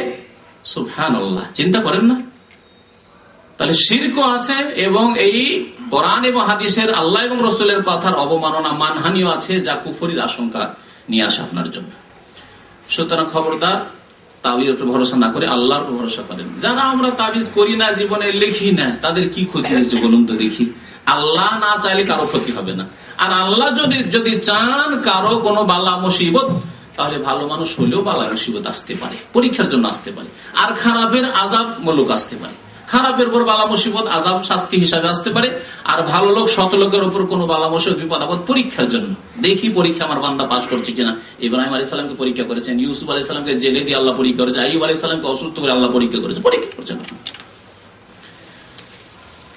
সুতরাং আল্লাহর ভরসা করেন আর তাবিজ করবেন না। এই তাবিজের সাথে আরেকটি প্রশ্ন ছিল, মুখে আমাকে জিজ্ঞাসা করেছিল এক ভাই, সেটা হচ্ছে যে এক ভাই সুতা বেঁধে রেখেছে। সুতা অনেকে বালা রাখে, হ্যাঁ, পায়ে হোক, হাতে হোক, বাচ্চার কোমরে হোক, রাখে না? কালো হোক আর সাদাই হোক, যাই হোক না কেন, নবী করিম সাল্লাল্লাহু আলাইহি সাল্লাম নিষেধ করেছেন। একজনের হাতে খেত, মানে ওই টাকার সুতা বাঁধা ছিল। জিজ্ঞাসা করলেন যে কি ব্যাপার? বলছে মিনাল ওয়াহেনা, আমার দুর্বলতা বা আমার এক রোগ আছে, সেই রোগের কারণে, রোগ থেকে আত্মরক্ষার জন্য সুতা বেঁধে রেখেছে, টাকা বেঁধে রেখেছে। নবী সাল্লাল্লাহু আলাইহি ওয়াসাল্লাম বললেন ফাইন্নাহু লা ইয়াজিদুকা ইল্লা ওয়াহনা, আরো বেশি তোমার রোগ বৃদ্ধি করবে, এই সুতাতে তোমার রোগ আরো বৃদ্ধি করবে। এক মনের রোগ ওয়াসওয়াসা, আর মনের দুর্বলতা, যে সুতা যদি বাই চান্সে ছিঁড়ে যায়, পড়ে যায়, তাহলে বিপদ হবে। কেউ যদি ছিঁড়ে নেয় মুশকিল হয়ে যাবে। আর সবচেয়ে বড় রোগ হচ্ছে শিরকের রোগ, কুফরির রোগ। ফি কুলুবিহিম মারাদুন ফাযাদাহুমুল্লাহু মারাদা। সূরা বাকারায় যে রোগের কথা, মারাদের কথা বলে, কোন রোগ? শিরকের রোগ, কুফরির রোগ। আপনার শিরকের রোগ। আরো কি বলেছেন নবী সাল্লাল্লাহু আলাইহি ওয়াসাল্লাম? শুনবেন ওই হাদিসটি পুরা করি। ফাইন্নাকা লাউ মিত্তা, এই অবস্থায় তুমি যদি মরে যাও, ওয়াহি আলাইক, আর এই সুতা তাগা বালা যদি তোমার কাছে থাকে, তোমার হাতে কোমরে বা তোমার ছেলে মেয়ের হাতে কোমরে, বাড়িতে ইত্যাদি যদি থাকে, মা আফলাহতা আবাদা, কোনদিনই তুমি মুক্তি পাবে না, কখনো তুমি মুক্তি পাবে না। তাহলে ভালো করে শুনে রাখুন যে এসব করা শিরকি কাজ, তা করবেন। আল্লাহর ভরসা করতে চেষ্টা করুন। দিন ইসলাম প্রতিষ্ঠা করার ক্ষেত্রে মহিলাদের ভূমিকা কি হওয়া উচিত? দেখেন, দিন ইসলাম প্রতিষ্ঠা মানে আজকাল রাজনৈতিক ব্যাখ্যা, পলিটিক্যাল ব্যাখ্যা আমরা বুঝে গেছি। সবচেয়ে বড় ভুল এখানে রয়েছে। দিন ইসলাম প্রতিষ্ঠা মানে প্রথম হচ্ছে ব্যক্তি জীবনে প্রতিষ্ঠা। হ্যাঁ, সবচেয়ে বড়। দিন কায়েম মানে আজকাল আমার দেশে কি বুঝেছে? এমন এক পলিটিক্যাল ব্যাখ্যা, ভুল ব্যাখ্যা ইসলামের করে দিয়েছে একজন চিন্তাবিদ ভারত উপমহাদেশের, যার নাম নেওয়ার প্রয়োজন নাই, অনেকেই বুঝছে না, না বুঝলে অসুবিধার নাম ধরা আমাদের উদ্দেশ্য না, সংশোধন উদ্দেশ্য। যার ফলে ইসলামের একেবারে ভুল ব্যাখ্যার উপর তারা চলে পড়েছে। ইসলাম কায়েম করতে গিয়ে সবচাইতে সহজ ইসলাম কায়েম করা হচ্ছে ব্যক্তি জীবনে, যেটা প্রথম শুরু করতে হবে। আল্লাহ কি বলছেন? কু আনফুসাকুম, তোমরা বাঁচাও কাকে? রাষ্ট্রকে, প্রধানমন্ত্রীকে, রাষ্ট্রপতিকে, হ্যাঁ, এমপিদেরকে, ওই সুপ্রিম কোর্টের জজ আর ব্যারিস্টারদেরকে। আল্লাহ বলছে আনফুসাকুম, নিজেকে বাঁচাও। তারপর আল্লাহ কি বলছেন? ওয়াহলিকুম, তোমার পরিবারকে বাঁচাও নারান, জাহান্নাম থেকে। তাহলে দিন প্রথম প্রতিষ্ঠা করতে হবে আপনার ব্যক্তি জীবনে। আপনাকে নিজে মুআহিদ তাওহীদবাদী মুসলিম হইতে হবে। আপনার আকীদা আমলে শিরকের গন্ধ না থাকে, আপনার কাজে কর্মে শিরকের গন্ধ না থাকে, হারাম খাওয়ার গন্ধ না থাকে, আপনার ফরজ ওয়াজিব তরকের ছেড়ে দেওয়ার গন্ধ না থাকে। 5 ওয়াক্ত নামাজ কায়েম করুন আপনি, আপনার স্ত্রী কায়েম করুন 5 ওয়াক্ত নামাজ, আপনার স্ত্রী হালাল রিজিক খাক। এই নিজের যখন দায়িত্ব হয়ে গেল, তাই নবী আপনার স্ত্রীর লজ্জা স্থানের হেফাজত করুক, আপনার স্ত্রী পর্দা করুক। তাই নবী করিম সাল্লাল্লাহু আলাইহি সাল্লাম রাষ্ট্রীয় ক্ষমতায় মহিলাদের কি ভূমিকা আছে এই কথা বলেননি? কি বলেছেন? আল মারআতু ইযা সাল্লাত খামসাহা। শুনে রাখুন ভালো করে হাদিস। মহিলাদের ডিউটি সামান্য ডিউটি আল্লাহ পাক দিয়েছেন, পক্ষান্তরে পুরুষদের অনেক বেশি ডিউটি রয়েছে, দায় দায়িত্ব অনেক বেশি পুরুষের। আল মারআতু ইযা সাল্লাত খামসা, মহিলা যদি 5 ওয়াক্ত নামাজ পড়ে, 5 ওয়াক্ত নামাজ পড়ে, ওয়া সামাত শাহরা, রমজান মাসে যদি রোজা রাখে, ওয়া আহসানাত ফারজাহা, আর লজ্জা স্থানের যদি হেফাজত করে, হারামে কোনোদিন লিপ্ত না হয়, বেহায়া বেপর্দা না হয়ে যায়, তার শরীরের কোন অংশ অপর পুরুষ যাতে করে আজনবী কেউ গায়ের মাহরাম না দেখে নেয়। আহসানাত ফারজাহা, আহসানাত ফারজাহা মানে এই নয় যে শুধু লজ্জা স্থানের হেফাজত করলো মানে বড় জেনায় লিপ্ত হইলো না, আর মাথার চুল কখনো খোলে, চেহারা গোলা থাকে, হাত খোলা থাকে, পা গোলা থাকে, শাড়ি আর ব্লাউজ পরে পেট পিঠ খোলা থাকে, এর মানে লজ্জা স্থানের হেফাজত না। মহিলাদের গোটা শরীর যেহেতু ঢাকার বস্তু, সুতরাং যেই ব্যক্তি বেহায়া বেপর্দা, যেই মহিলা, সে লজ্জা স্থানের হেফাজত করলো না, যদিও তার দ্বারা কোনোদিন বড় জেনা না হোক। কতটি বললাম?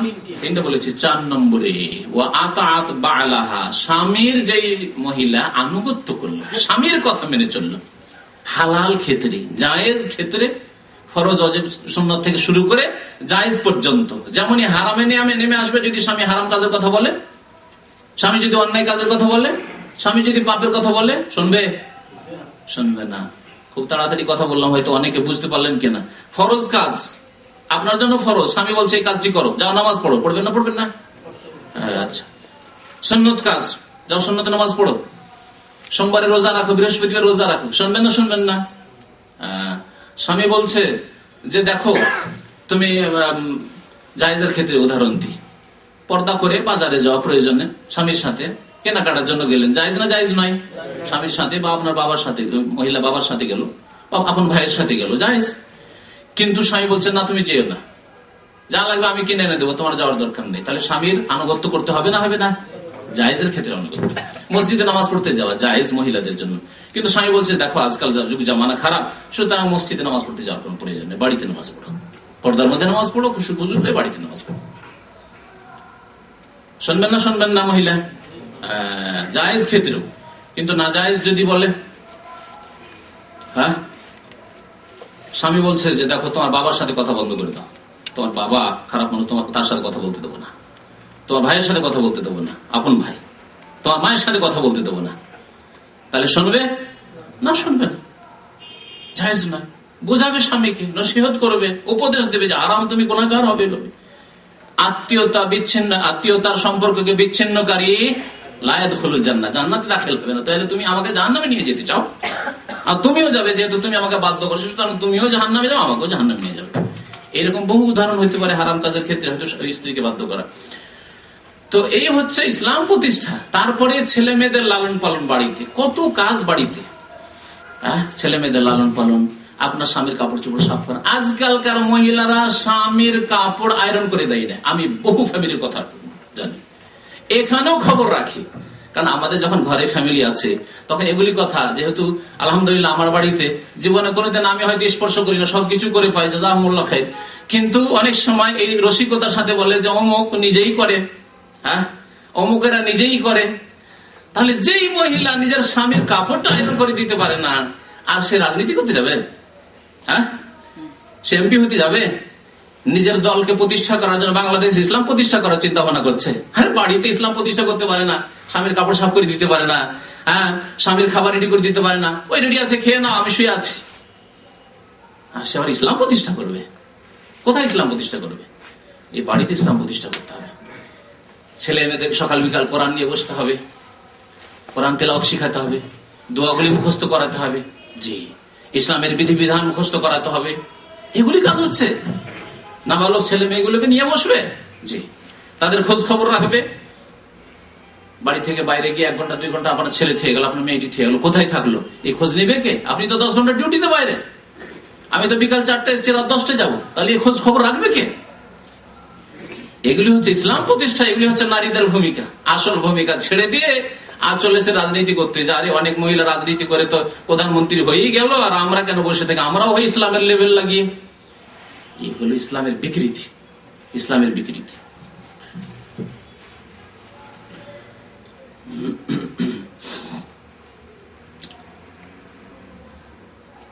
আরেকবার প্রশ্ন করেছেন, মুসলিম মেয়ে মানে মুসলিম মহিলা প্রাথমিক বিদ্যালয়ে মাস্টারি করতে পারবে? সে বিদ্যালয়ে পুরুষ আছে। প্রাথমিক বিদ্যালয় তো ছাত্র ছাত্রীদের ক্ষেত্রে না হয় বলা যায় যে এখানে নাবালক ছেলে আছে, সুতরাং এখানে ছাত্র ছাত্রীদের ক্ষেত্রে অসুবিধা নেই। কিন্তু সাথে যারা কলিগ আছে তারা কেমন? তারা কি সবাই মহিলা? যদি মহিলা হয় তাহলে অসুবিধা নেই, সব মহিলা রয়েছে। বাইরে হয়তো যে আপনার পাহারাদার আছে, গেটম্যান আছে, সেই শুধু পুরুষ, আর ভিতরে সব মহিলা আছে, তাহলে জায়েজ রয়েছে। কিন্তু যদি কলিগ যারা অন্যান্য শিক্ষক রয়েছে সেগুলি যদি পুরুষ হয়, শিক্ষিকা আর শিক্ষক, যা ইন্ডিয়া বাংলাদেশ পাকিস্তান অবস্থা এরকম, শিক্ষক শিক্ষিকা একসাথে, যদিও মহিলা বিদ্যালয় লেখা আছে কিন্তু তাতে শিক্ষক হচ্ছে পুরুষ মহিলা 2 রকমই। তাহলে এই রকম ক্ষেত্রে যেহেতু ওই পুরুষ শিক্ষক সাথী সঙ্গীদের সাথে বসে মিটিং করতে হবে, অনেক সময় করতে হবে না, আলোচনা করতে হবে, দেখা সাক্ষাৎ রাত দিন হচ্ছে, এতে ইসলাম নষ্ট হয়ে যাবে। এইভাবে ইসলাম প্রতিষ্ঠা, এগুলো হচ্ছে ভূমিকা। যে এইরকম ক্ষেত্রে চাকরি করা যাবে না। চাকরি এমন জায়গায় করতে হবে যেখানে এসব ফিতনা থেকে নিরাপদ থাকে। হতে পারে অনেক সময় ফিতনার কারণ হয়ে যায়। ওই মহিলা, যে মহিলা পুরুষের সাথে চাকরি করছে একসাথে, হয়তো মহিলার স্বামী দুর্বল, কোন দিক থেকে দুর্বল, সৌন্দর্যতায় দুর্বল, রূপে দুর্বল, অথবা পুরুষত্বে দুর্বল, অথবা যে কোনো দিকে দুর্বল, হয়তো আর্থিক দিক দিয়ে দুর্বল। আর ওই সাথে যে কলিগ পুরুষ আছে ওকে দেখেছে মাশাআল্লাহ খুব সুন্দর, মানে দেখতে সুন্দর, খুব সুন্দর, অথবা খুব টাকাওয়ালার ছেলে, পয়সাওয়ালার ছেলে। অনেক ঘটনা এরকম ঘটেছে। ওই স্বামীকে ছেড়ে দিয়ে ভিতর আজকাল বাংলাদেশে তো মাশাআল্লাহ মহিলাও তালাক দিচ্ছে। কোর্টে গিয়ে নিজেই তালাক করলাম, আমার কাছে কত কাগজে বাংলাদেশ কোর্ট থেকে এসছে, মহিলা নিজেই তালাক করছে, যেটা শরীয়তে নেই। কোথায় আছে মহিলা তালাক দিবে? তালাকের অধিকার, তালাকের মালিক হচ্ছে পুরুষ। মহিলা যদি না থাকতে চায় সে খোলা করবে, তার জন্য সে দরখাস্ত করবে সরকারের কাছে, তারপরে ডাকবে স্বামীকে, তারপরে হবে। আর স্বামী আছে সৌদি আরবে, আর ওখান থেকে তালাক দিয়ে লেটার পাঠিয়ে দিয়েছে স্বামীর কাছে। কি পশ্চিমা দেশ, কি ইহুদি খ্রিস্টানদের দেশের মতো আইন কানুন, আল্লাহ পাক জানে। তো কথা হচ্ছে যে কি বলছিলাম বিষয়টি, হ্যাঁ, তো কথা হচ্ছে যে এই মহিলা চাকরি করবে মহিলাদের ক্ষেত্রে। হ্যাঁ, যে কথাটা বলছিলাম সেটা হচ্ছে অনেক সময় আকৃষ্ট হয়ে যায় সাথী সঙ্গীদের দিকে, আর স্বামীকে তখন ধীরে ধীরে বলতে লাগে। স্বামী সাথে সাথে যদি হাত নাও টেনে নেয়, কিন্তু সম্পর্ক খারাপ হতে লেগেছে। গিয়ে বলে আমি ক্লান্ত, তুমি তো বাড়িতে বসে আছো, পাকশাক তুমি করতে। আর এরকম বহু ঘটনা দেখেছি। আমাদের এক পরিচিত বন্ধু মানুষ ছিলেন, মাদ্রাসায় পড়াইতেন, তার স্ত্রীও মাদ্রাসায় পড়াইতেন। আর দুইজনে একসাথে চাকরি করে যদি একই সময় গিয়ে পৌঁছিত, স্বামী মনে করতো আরে আমি স্বামী, খাবার কোথায়, আমিও চাকরি করে এলাম, তুমিও চাকরি করলে, পাকশাক করো। এই নিয়ে মারপিট হতো, মার ধর আর লড়াই ঝগড়া। চিন্তা করেন তাহলে, যখন ওই দিকে আকৃষ্ট হয়ে যাবে সাথী সঙ্গী যে কলিগ, তার দিকে আকৃষ্ট হয়ে যাবে, তখন আরো শক্ত করে বলবে, রুষ্ট এই স্ত্রী বলবে, যাও তুমি পাক করো, আমি বেতন পাই তুমি বেতন পাও। হ্যাঁ, কেন আমি পাক শাক করবো, তুমি একদিন করো আমি একদিন। তখন কি হবে? তখন আপনি তালাক দেবেন। আর বাংলাদেশি তালাক তো জানেননি, হ্যাঁ, বিদাতিরা শিখিয়ে রেখেছে, এক তালাক নেই। কোরআনে আল্লাহ বলছেন আত-তালাকু মাররাতান, এক এক করে দাও, বলছি এক তালাক নেই, তিন তালাক, তিন একই সাথে। এটা দেশি তালাক। আর শরীয়তি তালাক হচ্ছে আত-তালাকু মাররাতান। মাররা মানে একবার, দুইবার দিয়ে চিন্তা করো, তিনবারের পর আর চিন্তা করার সময় নেই। যেন মাররাতান দুইবারের কথা বলেছেন, দুইবার চিন্তার সময় আছে, আর তৃতীয়বার দিয়ে দিলে আর চিন্তার সময় নেই। এই জন্য স্ত্রীকে চাকরি করার অত শখ রাখেন না, বিপদ আছে, বিপদ আছে। আর বহু বিপদ হয়েছে, আপনার আগে অনেকের বিপদ এরকম হয়েছে।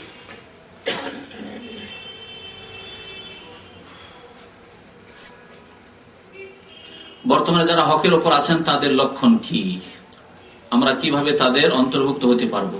দেখেন, যারা হকপন্থী, সত্যপন্থী, তাদের একটি বাহ্যিক লক্ষণ খুব মানে মোটা নজরে, সহজ ভাবে, সেটা হচ্ছে তাদের সংখ্যা কম হবে সবসময়। আল্লাহ বলছেন ওয়াকালিলুম মিন ইবাদিশ শাকুর, আমার শুকরগুজার বান্দার সংখ্যা কালিল, অত্যন্ত কম। তাহলে তাদের সংখ্যা সব জায়গায় কম হবে। যেখানে সংখ্যা গরিষ্ঠ দেখবেন সেখানে সন্দেহ নজরে, জিজ্ঞাসা চিহ্ন, যে এখানে সন্দেহ আছে, হক নেই এদের কাছে। দ্বিতীয় নম্বর কথা হচ্ছে যে যারা হকপন্থী, তাদের আরেকটি লক্ষণ হচ্ছে যে তারা সব সময় যে কোনো মাসলা মাসাইল বলুক, আকীদার ক্ষেত্রে, বিশ্বাসের ক্ষেত্রে হোক, আর আমলের ক্ষেত্রে হোক, নামাজ রোজা হজ যাকাতের ক্ষেত্রে হোক, আর ব্যবসা বাণিজ্য দুনিয়ার অন্য কোনো কাজের ক্ষেত্রে হোক, সব সময় বলবে যে এটি জায়েজ না জায়েজ কেন, কারণ আল্লাহ বলেছেন বা রাসূল বলেছেন। তারা সবসময় কি বলবেন? কোরআনে আছে অথবা হাদিসে আছে। তারা বরাত দেবে, রেফারেন্স দেবে কোরআন হাদিসের, আল্লাহ এবং রাসূলের। পক্ষান্তরে বাতিলপন্থী বিদাতীদের লক্ষণ হচ্ছে তাদের পত্র পত্রিকাতে, তাদের ম্যাগাজিনে, তাদের আপনার বক্তব্যে, তাদের ফতুয়াতে। হ্যাঁ, কি পাবেন? এটি হচ্ছে আমাদের তরিকা, অথবা আমাদের বড়রা বলেছেন, অথবা আমাদের ফতুয়ার কিতাবে আছে। হাদিস কোরআন বলবেন না। ফতুয়া স্বামীতে আছে, না হয় ফতুয়া আলমগিরিতে আছে, না হয় অমুক কিতাবে আছে, বেহেশতি জেওয়ারে আছে, এইরকম কথাবার্তা। তাহলে খুব সহজ ভাবে পার্থক্য করার জন্য, হক এবং বাতিলের মাঝে পার্থক্য করার জন্য এটি একটি লক্ষণ রয়েছে। আর যারা হকপন্থী হবে তারা সত্যের উপর সবসময় অটল থাকবে। পরিবেশের চাপে কোনো সময় হক কথার দাওয়াত দেওয়া, হক কথা বন্ধ করে দেবে না, হক কথার দাওয়াত দিতেই থাকবে। যেইভাবে আল্লাহ সুযোগ দিয়েছেন সেইভাবে হক কথার দাওয়াত দিতে থাকবে। বক্তব্যের সুযোগ আসলে বক্তব্যের মাধ্যমে দেবে, লিখনির মাধ্যমে হলে লিখনির মাধ্যমে দেবে। যদি এইভাবে একসাথে একত্রিত করে না হয়, তো একা একা ভিন্ন ভিন্ন ভাবে লোকের সাথে সাক্ষাৎ করে কোরআন এবং হাদিসের দাওয়াত দিতে থাকবে তারা। এইভাবে হকপন্থীদের বিভিন্ন লক্ষণ রয়েছে, যেগুলি ইনশাআল্লাহ তাআলা বিস্তারিত আলোচনার আরো প্রয়োজন রয়েছে।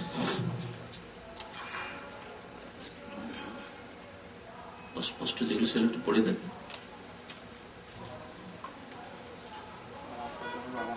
এক ভাই আরো জিজ্ঞেস করেছে, তাবিজ ও তাগা ব্যবহার করা জায়েজ কি হয়ে গেছে? প্রশ্ন উত্তর হয়ে গেছে। জি, সব জায়েজ নয়।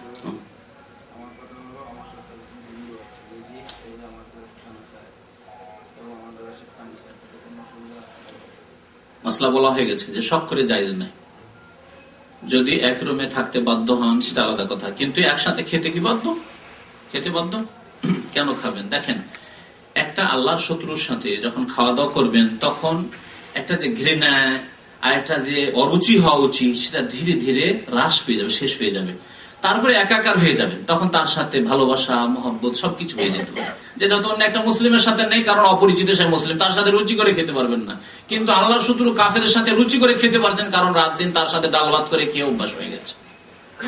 এই জন্য এখানে আপনার ঈমান এবং আকীদার বিপদ রয়েছে, যে আল্লাহর শত্রুর উপর ঘৃণা হওয়া উচিত, ঘৃণা না হয়ে ভালোবাসা হয়ে যাওয়ার আশঙ্কা আছে, যেটি হারাম। সুতরাং আল্লাহ বলেছেন ওয়া মান ইয়াতাওয়াল্লাহুম মিনকুম ফাইন্নাহুম মিনহুম, যারা তাদের সাথে ভালোবাসা করবে তারা তাদের দলভুক্ত হবে, আল্লাহ স্বয়ং কোরআনে বলেছেন।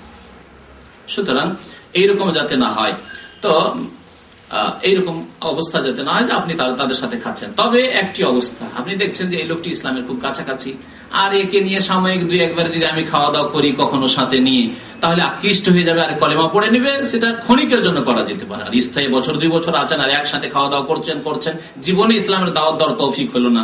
এত ইয়েতিম মুসলমান যে আপনার কাছে দিনের ইলমও নেই, আর যাদের কাছে ইলম আছে তাদের কাছ থেকে ক্যাসেট বা কিতাব নিয়ে যে দাওয়াত দিবেন তাও দিলেন না, একসাথে খেতে থাকলেন, এটি জায়েজ না।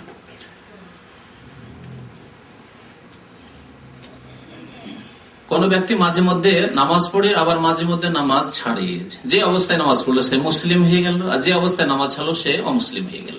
এই অবস্থায় থাকে একবার ধাক্কা খাচ্ছে, আছাড় খাচ্ছে, একবার উঠছে, একবার আছাড় খাচ্ছে, একবার উঠছে, এই করতে করতে যদি আছাড় খাওয়া অবস্থায় মরে যায়, মানে বেনামাজি অবস্থায় ফজরটা পড়লো না, আর সকালবেলা মৃত্যু হয়ে গেল, বা নিয়ত করে এসা পরে যে শুইলো যে ফজরে উঠবো না, আর ওই রাত্রে মত হয়ে গেল, তাহলে কুফরের অবস্থায় মত হইল, মনে রাখবে। কারণ যদি অন্তর থেকে নামাজ পড়ে তো যেন সে তওবা করলো, আর যখন নামাজ ছেড়ে দিল আবার চলে গেল, ইসলাম থেকে বেরিয়ে চলে গেল। আবার যখন ফিরে আসলে অন্তর থেকে আমি আল্লাহকে ভালোবাসি, রাসূলকে ভালোবাসি, তাই নামাজ পড়ছি, সুতরাং তাকে বলা যাবে যে মুসলিম।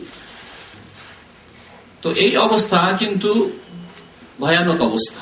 এই অবস্থায় আশা করা যায় না যে ইসলামের মত হবে, মুসলিমের মত হবে। সুতরাং আল্লাহ যেন হেফাজত করে মুসলিমদেরকে, এবং মুসলিমদেরকে বোঝার জন্য আল্লাহ তৌফিক দান করেন নামাজের গুরুত্ব। নামাজ হচ্ছে মূল সাবজেক্ট, আমাদের প্রথম সাবজেক্ট, এর হিসাব হবে। নামাজ নেই ইসলাম নেই, নবী করিম সাল্লাল্লাহু আলাইহি ওয়াসাল্লাম এই কথাই বলেছেন।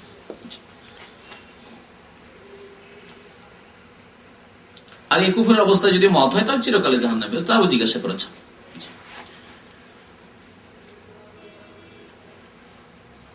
বাবা মার ভয়ে স্ত্রীকে লুকিয়ে টাকা দিয়ে থাকি, এই জন্য গুনাহ হবে কি? স্ত্রীকে টাকা দিয়ে থাকেন তার খরচ, ভরণ পোষণ খরচ যদি হয় তাহলে সেটি ফরজ। বাবা মাকে লুকিয়ে দেওয়ার কোনো প্রয়োজন নেই। এই ক্ষেত্রে বাবা মা অসন্তুষ্ট, কোনো অসুবিধা নেই। তবে যদি সাময়িক মনে করেন যে বাবা মার সাথে একটা ফিতনা হবে আর বাবা মা অসন্তুষ্ট হবে, তাই আপনি লুকিয়ে দেন, জায়েজ আছে। কিন্তু বাবা মা আপনার টাকার মালিক নয়। বাবাদেরকে বলছে, আমাদের সে জাহেল মূর্খ বাবা, যাদের কাছে ইসলামের কোনো জ্ঞান নেই, তারা মনে করে যে আমার ছেলে যা উপার্জন করছে তার মালিক আমি। বিদেশে ছেলে বিয়ে শাদী করে স্ত্রী রেখে সে 2 বছর 3 বছর কষ্ট করে, আর সব টাকার মালিক বসে আছে বাড়িতে, বিবি নিয়ে বসে আছে বুড়া, আর ও মালিক, সব টাকার মালিক। খবরদার না। আমি এর আগে এই মাসলা বলেছি, বিস্তারিত বলেছি যে বাবা কিসের মালিক?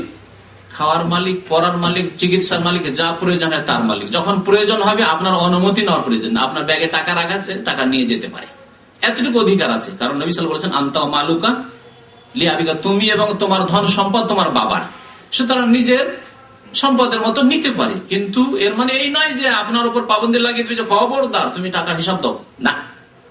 আপনার যতটা প্রয়োজন ততটা নেন, এবং তার ফরজ দায়িত্ব আছে, তার স্ত্রীর ভরণ পোষণের দায়িত্ব তার, আপনার নাই। আমাদের দেশে জাহেল বাবারা মনে করে যে বৌমার ভরণ পোষণের দায়িত্ব কার? ওই বুড়া নিজের উপরে নিয়ে বসে আছে। না, আপনার ছেলে যে বিয়ে করেছে তার দায়িত্ব, তাকে দিতে হবে, তাকে কালকে আমাদের জবাবদিহি করতে হবে।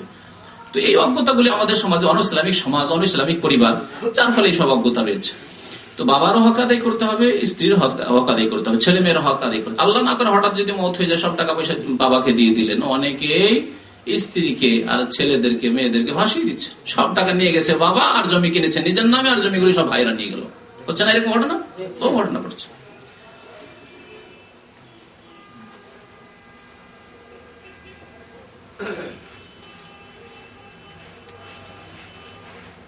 যখন আমি অসুস্থ হয়ে পড়ি তখন সুন্নাত ওয়াজিব নামাজ আমি ছেড়ে দিই। সুন্নাত ছেড়ে দেন, অসুবিধা নেই, কিন্তু ফরজ নামাজ ছাড়লে গুনাহগার হবে। ফরজ নামাজ ছাড়লে গুনাহগার হবে। আর যথাসাধ্য বেতর যদি ওয়াজিব নয়, সহি হচ্ছে যে সুন্নাতে মুআক্কাদা, এবং ইচ্ছা করে ছাড়লে গুনাহগার হবে। তবে অসুস্থ অবস্থায় কারো ছুটে গেলে, কখনো ছুটে গেলে আলাদা কথা, তারপরেও বেতর পড়ার চেষ্টা করবেন, কমের পক্ষে 1 রাকাত বেতর পড়ে নেওয়ার চেষ্টা করবেন, যাতে করে সুন্নাতে মুআক্কাদা আদায় হয়ে যায়। বাকি যে 12 রাকাত সুন্নাত বা 10 রাকাত সুন্নাত আছে, অসুস্থ থাকা অবস্থায় যদি না পড়তে পারেন কোনো অসুবিধা নেই।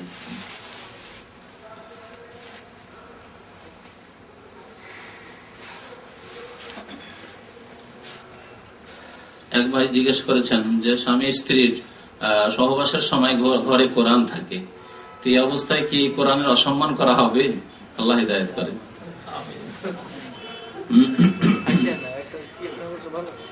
তাহলে যারা হাফেজ সাহেব, যারা আলেম, কোরআনের পেটে কোরআন ভরা আছে, তারা কি করবে? তাদের তো মুসিবত হয়ে যাবে।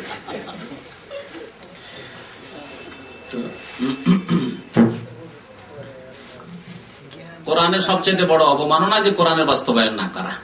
আল্লাহ 100 বারের বেশি আকিমুসসালাহ নামাজ কায়েম করার কথা বলেছেন, আর 5 ওয়াক্ত নামাজ কায়েম করে না, সবচেয়ে বড় অবমাননা।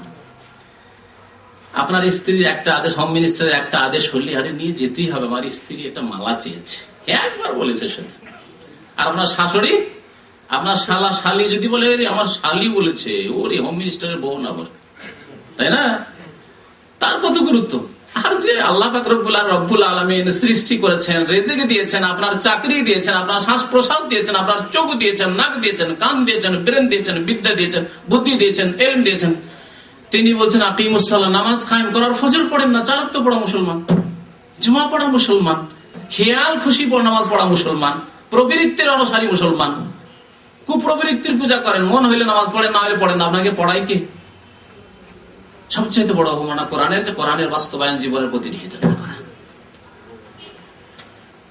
এটা হয়ে গেছে মনে হয়। হ্যাঁ, এইগুলো হয়নি, পড়ে পড়ে দেন, তাড়াতাড়ি হবে, সময় যথেষ্ট হয়ে গেছে।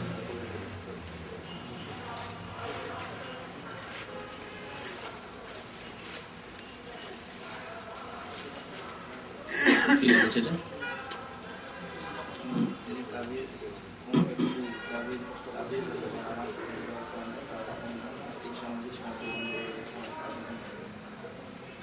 কেউ যদি তাবিজ করার জন্য, হ্যাঁ, ও আচ্ছা, একটা লোক হেদায়েত হলো আর তাবিজ ছেড়ে দিল, অথবা কি করলো না বুঝতে ভুল করছে, নামাজ ছেড়ে দিলে মুসলমান থাকলো না, আর তাবিজ ছাড়লো তো ভালো কাজ করলো। কেমন কথা হলো, একটা করার কাজ, একটা না করার কাজ। কি বুঝাতে ইচ্ছে আল্লাহ জানে, পার্সোনাল জিজ্ঞেস করে নেবে অস্পষ্ট। যদি এরকম অর্থ হয় যে আপনি নামাজ পড়ার জন্য আপনার সাথে সম্পর্ক খারাপ করলো, অথবা তাবিজ ছেড়ে দিয়েছেন সেই জন্য সম্পর্ক খারাপ করলো, তো যেতে দেন, আপনি সোজা পথে চলতে থাকেন, একাই থাকলো। ইব্রাহিম আলাইহিস সালামের মতো একাই এক উম্মত হইতে হবে। ছেলে নামাজ পড়েন না, হ্যাঁ অবশ্যই বাড়ি থেকে বের করে দেবে। ছেলে নামাজ পড়ে না, করে খাবে, যদি শোনে শুনবে, না হলে করে খাবে। তাকে জমি জায়গাও দেবেন না যতদিন বেঁচে আছেন, মরে যাওয়ার পরে ভাগ পাবে না পাবে সেটা আলাদা ব্যাপার। জি ঠিক আছে, না সময় যথেষ্ট হয়ে গেছে, এখান থেকে শেষ করে দিচ্ছি ইনশাআল্লাহ তাআলা। বাকি প্রশ্ন থাকছে, আগামীতে জবাব দেওয়া যাবে ইনশাআল্লাহ। আল্লাহ যেন আমাদের নেক আমলে তৌফিক দান করেন, 5 ওয়াক্ত নামাজ কায়েম করার তৌফিক দান করেন। আল্লাহ আমাদেরকে এসব জেনে যেন আমাদের সংশোধন করার তৌফিক দান করেন। আমিন। সাল্লাল্লাহু আলা নবিয়িনা মুহাম্মদ ওয়া আলা আলিহি ওয়া সাহবিহি আজমাইন।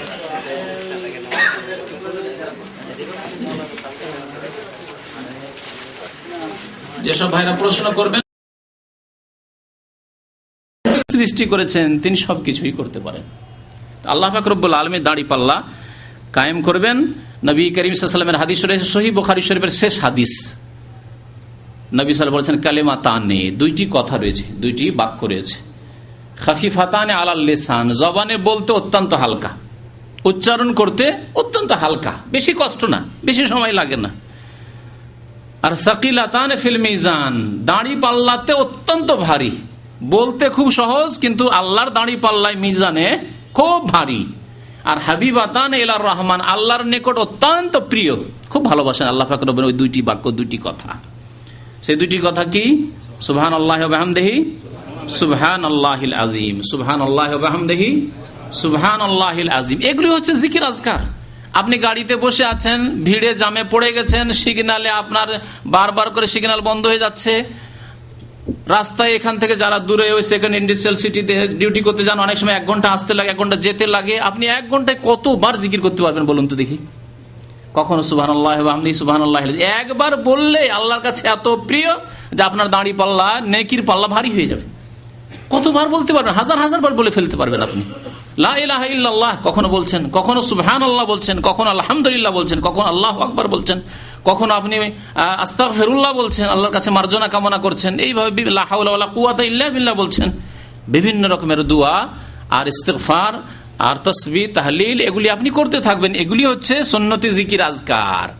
আমাদের দেশে সুন্নতি জিকির আজকার নেই, এই স্থান দখল করে নিয়েছে বিদাতি জিকিরে। বিদাতি জিকির, পীরদের তরিকাতের যতগুলি জিকির সব বিদাতি জিকির। ইল্লাল্লাহ ইল্লাল্লাহ আর লা ইলাহা ইল্লাল্লাহ যদি বলে তাহলে স্পেশাল বিশেষ তরিকাতে আর আপনার বিশেষ অনুষ্ঠান করে আর চোখ বন্ধ করে আর 6 লতিফাতে এই সেই এই করে তার আমল কি নষ্ট করে দিল। যদিও লা ইলাহা ইল্লাল্লাহ পড়ে, সুন্নতি জিকির করে, বিদাতের কারণে সে আমলকে নষ্ট করে দিচ্ছে। আর বাকি যারা ইল্লাল্লাহর জিকির করে, আল্লাহু আল্লাহু করতে থাকে, হুহা করতে থাকে, তাদের কথা কি বলবেন? তাদের কথা আল্লাহ পাকের রাসূল বলেছেন কুল্লু দালালাতিন ফিন্নার। বিদাতের পরিণাম হচ্ছে গুমরাহি, আর গুমরাহির পরিণাম হচ্ছে জাহান্নাম। তো 10 নম্বরে হচ্ছে হাউজ। আখিরাতের একটি স্তর হচ্ছে হাউজ। হাউজে কাউসার রয়েছে। ইন্না আতাইনাকাল কাউসার। আল্লাহ পাক রব্বুল আলামিন কাউসারের নহর দেবেন, আর সেখানে নবী করিম সাল্লাল্লাহু আলাইহি ওয়াসাল্লাম তার উম্মতের লোকদেরকে পানি দেবেন। একবার যেই ব্যক্তি পানি পান করবে আর পিপাসিত হবে না। 11 নম্বর রয়েছে মুমিনদের আল্লাহ পরীক্ষা করবেন যে সত্যি মুমিন না লোক দেখানো নামাজ পড়েছে। অনেকে লোক দেখানো নামাজ পড়েছে, লোকের ভয়ে নামাজ পড়েছে, মাঝে মাঝে নামাজ পড়েছে। তারাও দাবি করবে যে আমরা তো মুসলমান, নামাজ পড়েছি। মাঝে মাঝে নামাজ পড়ে দাগ ফেলে দিয়েছে, কিন্তু মাঝে মাঝে পড়েনি, এইরকম। তো তাদেরকে আল্লাহ পরীক্ষা করবেন, এই মুসলিমদের পরীক্ষা হবে। আল্লাহ পাক এই পরীক্ষার কথা সূরা কালাম আয়াত নম্বর 42 ইরশাদ করেছেন, ইয়াউমা ইউকশাফু আন সাকিন।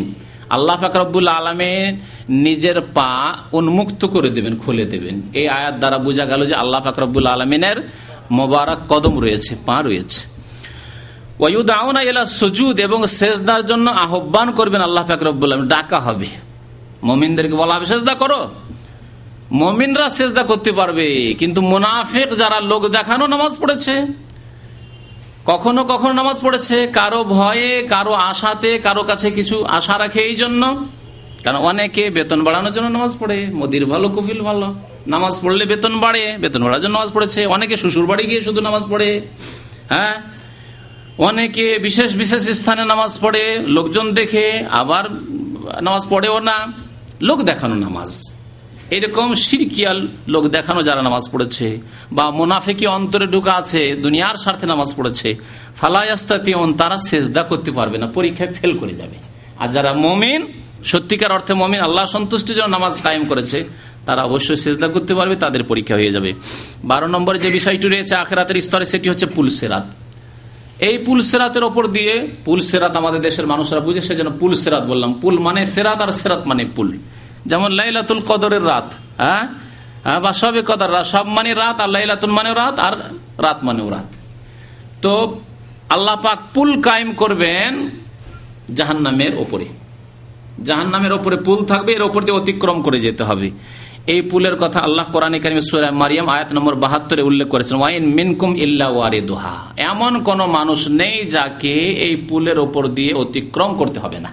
প্রত্যেক ব্যক্তিকে এই পুলের উপর দিয়ে অতিক্রম করতে হবে। কানা আলা রাব্বিকা হাতমান মাকজিয়া, এটি আল্লাহর পক্ষ থেকে ওয়াকাতু ফায়সালা। তাহলে জাহান্নামের উপর দিয়ে অতিক্রম করতে গিয়ে মুক্তি পাবে। আল্লাহ বলছে সুম্মা নুনাজ্জিল্লাযিনা তাকাও, যারা আল্লাহ ভীরু মুত্তাকি, আল্লাহকে ভয় করে নামাজ কায়েম করেছে, সততার জীবন যাপন করেছে, মানুষের হক আদায় করেছে, তারা পরিত্রাণ পেয়ে যাবে, তাদেরকে আমি নাজাত দেব, মুক্তি দেব। নাজারুজ জালিমিনা ফিহা জাসিয়া, সেখানে লাঞ্ছিত অপদস্থ হয়ে জাহান্নামীরা থেকে যাবে, জাহান্নামীরা নিক্ষিপ্ত হবে। তো পুলের ওপর দিয়ে পার হতে গিয়ে জাহান্নামীরা, গুনাহগাররা জাহান্নামে নিক্ষিপ্ত হয়ে যাবে। তারপরে যখন এই পুল যখন আসলো, যেটিকে পুল সিরাত বলে, জাহান্নামের উপরে যা রয়েছে, সেখানে কাফের, মুনাফিক, মুশরিক এরা পড়ে গেল। এখন বাকি থাকলো শুধু যারা মুমিন। মুমিনদের জন্য আর একটি ব্রিজ আসবে, যে ব্রিজকে নবী সাল্লাল্লাহু আলাইহি ওয়াসাল্লাম হাদিসে বলা হয়েছে কান্তারা। কান্তারার কথা বলা হয়েছে। নবী করিম সাল্লাল্লাহু আলাইহি ওয়াসাল্লাম বলেছেন এই পুলের ওপর, এই ব্রিজের ওপর, বড় পুল সেরা পার হওয়ার পরে এখানে গিয়ে মানুষের কাছ থেকে কেসাস বদলা নেবে, যে যার উপর অন্যায় করেছে এখানে গিয়ে প্রতিশোধ হবে। বুখারী শরীফের হাদিস, ইয়াখলুসুল মুমিনুনা মিনান নারি, মুমিনরা জাহান্নাম থেকে মুক্তি পেয়ে যাবে, জাহান্নাম থেকে পার হয়ে চলে এসেছে। ফায়ুহবাসুনা আলা কান্তারাতিন বাইনাল জান্নাতি ওয়ান নার, এখন জান্নাত এবং সামনে জান্নাত আর পিছনে যে জাহান্নাম অতিক্রম করে চলে এসেছে জাহান্নামের উপর দিয়ে, এখানে তাদেরকে বাধা দিয়ে দেওয়া হবে, থামো তোমাদের আরো কিছু বাকি আছে, আরো কিছু বাকি আছে। ফায়ুক্তাসু লিবাযিহিম মিন বায, এখানে কি কিসাস হবে, কিসাস। কেউ কাউকে মেরেছে, কেউ কারো টাকা বেইমানি করে নিয়েছে, কেউ কারো জমি বেইমানি করেছে, বাড়ি ঘর বেইমানি করে দখল করে নিয়েছে, কেউ কারো কাছে ধার নিয়েছে তারপরে উধাও হয়ে গেছে, কেউ কাউকে গালি দিয়েছে ইত্যাদি। লড়াই ঝগড়া মানুষের যতগুলি হক রয়েছে এখানে কিসাস শুরু হবে। এইখানে কিসাস বদলা যে হবে কি দিয়ে? টাকা পয়সা আছে, দুনিয়াতে টাকা ধার নিয়ে আপনি দেননি, বেইমানি করেছেন, ওখানে কি দিয়ে আপনি পরিশোধ করবেন হক? নেকি দিতে হবে। নেকি দিতে দিতে অনেকের নেকি ফুরিয়ে যাবে, নেকি শেষ হয়ে যাবে, জাহান্নামে চলে যাবে। জি, তো আল্লাহ পাক রব্বুল আলামিন রাসূল সাল্লাল্লাহু আলাইহি ওয়াসাল্লাম বলেছেন যে এখানে গিয়ে যে জুলম অত্যাচারগুলি আপোষর হয়েছে কানাত বাইনাহুম ফিদ দুনিয়া, তার কিসাস হয়ে যাবে, তারপরে একেবারে সাফ সুতরা পরিষ্কার পরিচ্ছন্ন হয়ে জান্নাতে যেতে পারবে। 14 নম্বরে যে স্তরটি রয়েছে আখিরাতের, তা হচ্ছে জান্নাত। এই জান্নাত শুধু দারুল মুমিনিন, দারুল মুত্তাকিন, আল্লাহ ভীরুদের জন্য। আল্লাহ পাক বহু জায়গায় কোরআন কারীমে বলেছেন যে এই জান্নাত কার জন্য? মুত্তাকিনদের জন্য। উইদ্দাত লিল মুত্তাকিন, আল্লাহ ভীরু যারা আল্লাহর ভয় অন্তরে রেখে দুনিয়ায় জীবন যাপন করেছে, আল্লাহর ভয় যদি থাকে তাহলে জীবনে তার প্রতিফলন ঘটবে, জীবনে তার ভয়ের প্রতিফলন ঘটবে। শুধু দাবি করলে হয় না, আমার মনে আল্লাহর ভয় আছে অথচ 5 ওয়াক্ত নামাজই ঠিক হয়নি, আমার মনে আল্লাহর ভয় আছে কিন্তু গুনাহ করতেই আছেন, হিসাব নেই যে কত গুনাহ করছেন। আপনার বাড়িতে গুনাহ হচ্ছে, আপনার ব্যক্তি জীবনে কত রকমের গুনাহ হচ্ছে, তো এর মানে আল্লাহর ভয় না। আল্লাহর ভয় মানে যথাসাধ্য আপনি গুনাহ থেকে বেঁচে থাকবেন, আর যদি গুনাহ হয়ে যায় সাথে সাথেই তওবা করবেন, অর্থাৎ এমন ভাবে ফিরে আসবেন যে আর এই গুনাহ জীবনে করব না। এর নাম হচ্ছে আল্লাহর ভয় থাকা। তো আল্লাহ পাক রব্বুল আলামিন তাদের জন্য জান্নাত রেখেছে। ইন্নাল্লাযীনা আমানু ওয়া আমিলুস সালিহাত, নিশ্চয় যারা ঈমানদার এবং সৎকর্মশীল, উলাইকা হুম খায়রুল বারিয়া, আল্লাহ বলেন এরাই হচ্ছে সৃষ্টির সেরা। যত সৃষ্টি রয়েছে তার সেরা হচ্ছে ঈমানদার এবং সৎকর্মশীল যারা মুমিন। জাযাউহুম ইনদা রাব্বিহিম, তাদের জন্য প্রভুর নিকট, আল্লাহর নিকট বদলা রয়েছে জান্নাতু আদনিন তাজরি মিন তাহতিহাল আনহার, এমন জান্নাত যার নিম্ন দেশে ঝর্ণা প্রবাহিত রয়েছে, এবং সেই জান্নাতু আদন চিরকালের জান্নাত রয়েছে। খালিদিনা ফিহা আবাদা, সেখানে চিরকাল অবস্থান করবে। রাদিয়াল্লাহু আনহুম, আল্লাহ তাদের উপর রাজি হয়ে যাবেন। ওয়া রাজু আনহু, আর তারাও আল্লাহর উপর সন্তুষ্ট রাজি হয়ে যাবে। যালিকা লিমান খাশিয়া রাব্বাহ, আর এই জান্নাত ওই সব লোকের জন্য যারা রবকে ভয় করেছে, যারা আল্লাহকে ভয় করে জীবন যাপন করেছে দুনিয়ায়, তাদের জন্য। সূরাতুল বাইয়ানা আয়াত নম্বর 7 এবং 8। 15 নম্বরে জাহান্নামের কথা, এই দিয়ে শেষ। এগুলি হচ্ছে আখিরাতের বিভিন্ন স্তর এবং বিভিন্ন অবস্থা। জাহান্নাম কার জন্য? কাফেরদের জন্য জাহান্নাম, জাহান্নাম মুনাফিকদের জন্য, জাহান্নাম মুশরিকদের জন্য, জাহান্নাম হচ্ছে নাফরমান গুনাহগার পাপিষ্ট মুসলিমদের জন্য। কিন্তু পাপিষ্ট গুনাহগার মুসলিমরা এককালীন থাকবে, চিরকাল থাকবে না। নির্দিষ্ট সময়, সে শত শত বছর হতে পারে, হাজার হাজার বছর হতে পারে, কয়েক বছর হতে পারে, তাদের গুনাহ যেমন তেমন তাদের জাহান্নামে অবস্থান হবে, আর তারপরে সেখান থেকে বেরিয়ে আসবে। কিন্তু কাফের, মুশরিক এবং মুনাফিক, যারা আকীদার বিশ্বাসের মুনাফিক, এই 3 শ্রেণীর মানুষ কোনোদিনই জাহান্নাম থেকে বেরিয়ে আসতে পারবে না। আল্লাহ পাক রব্বুল আলামিন ইরশাদ করেছেন সূরা মায়েদার আয়াত নম্বর 37, ইউরিদুনা আন ইয়াখরুজু মিনান নার, তারা চাইবে, যারা জাহান্নামে চলে গেছে তারা চাইবে যে জাহান্নাম থেকে বেরিয়ে যাক। তাদের আকাঙ্ক্ষা হবে, তাদের মনের কামনা বাসনা হবে যে জাহান্নাম থেকে আমাদেরকে বের করা হোক। ওমা হুম বিখারিজিনা মিনহা, কিন্তু জাহান্নাম থেকে তারা কখনো বের হবে না, জাহান্নাম থেকে তাদেরকে বের করা হবে না। ওয়ালাহুম আযাবুম মুকিম, তাদের জন্য চিরকালের আযাব রয়েছে। আল্লাহ পাক রব্বুল আলামিন মুনাফিকদের সম্পর্কে বলছেন, ইন্নাল মুনাফিকিনা ফিদ দারকিল আসফালি মিনান নার ওয়ালান তাজিদা লাহুম নাসীরা, নিশ্চয় মুনাফিকরা জাহান্নামের সর্বনিম্ন স্তরে অবস্থান করবে।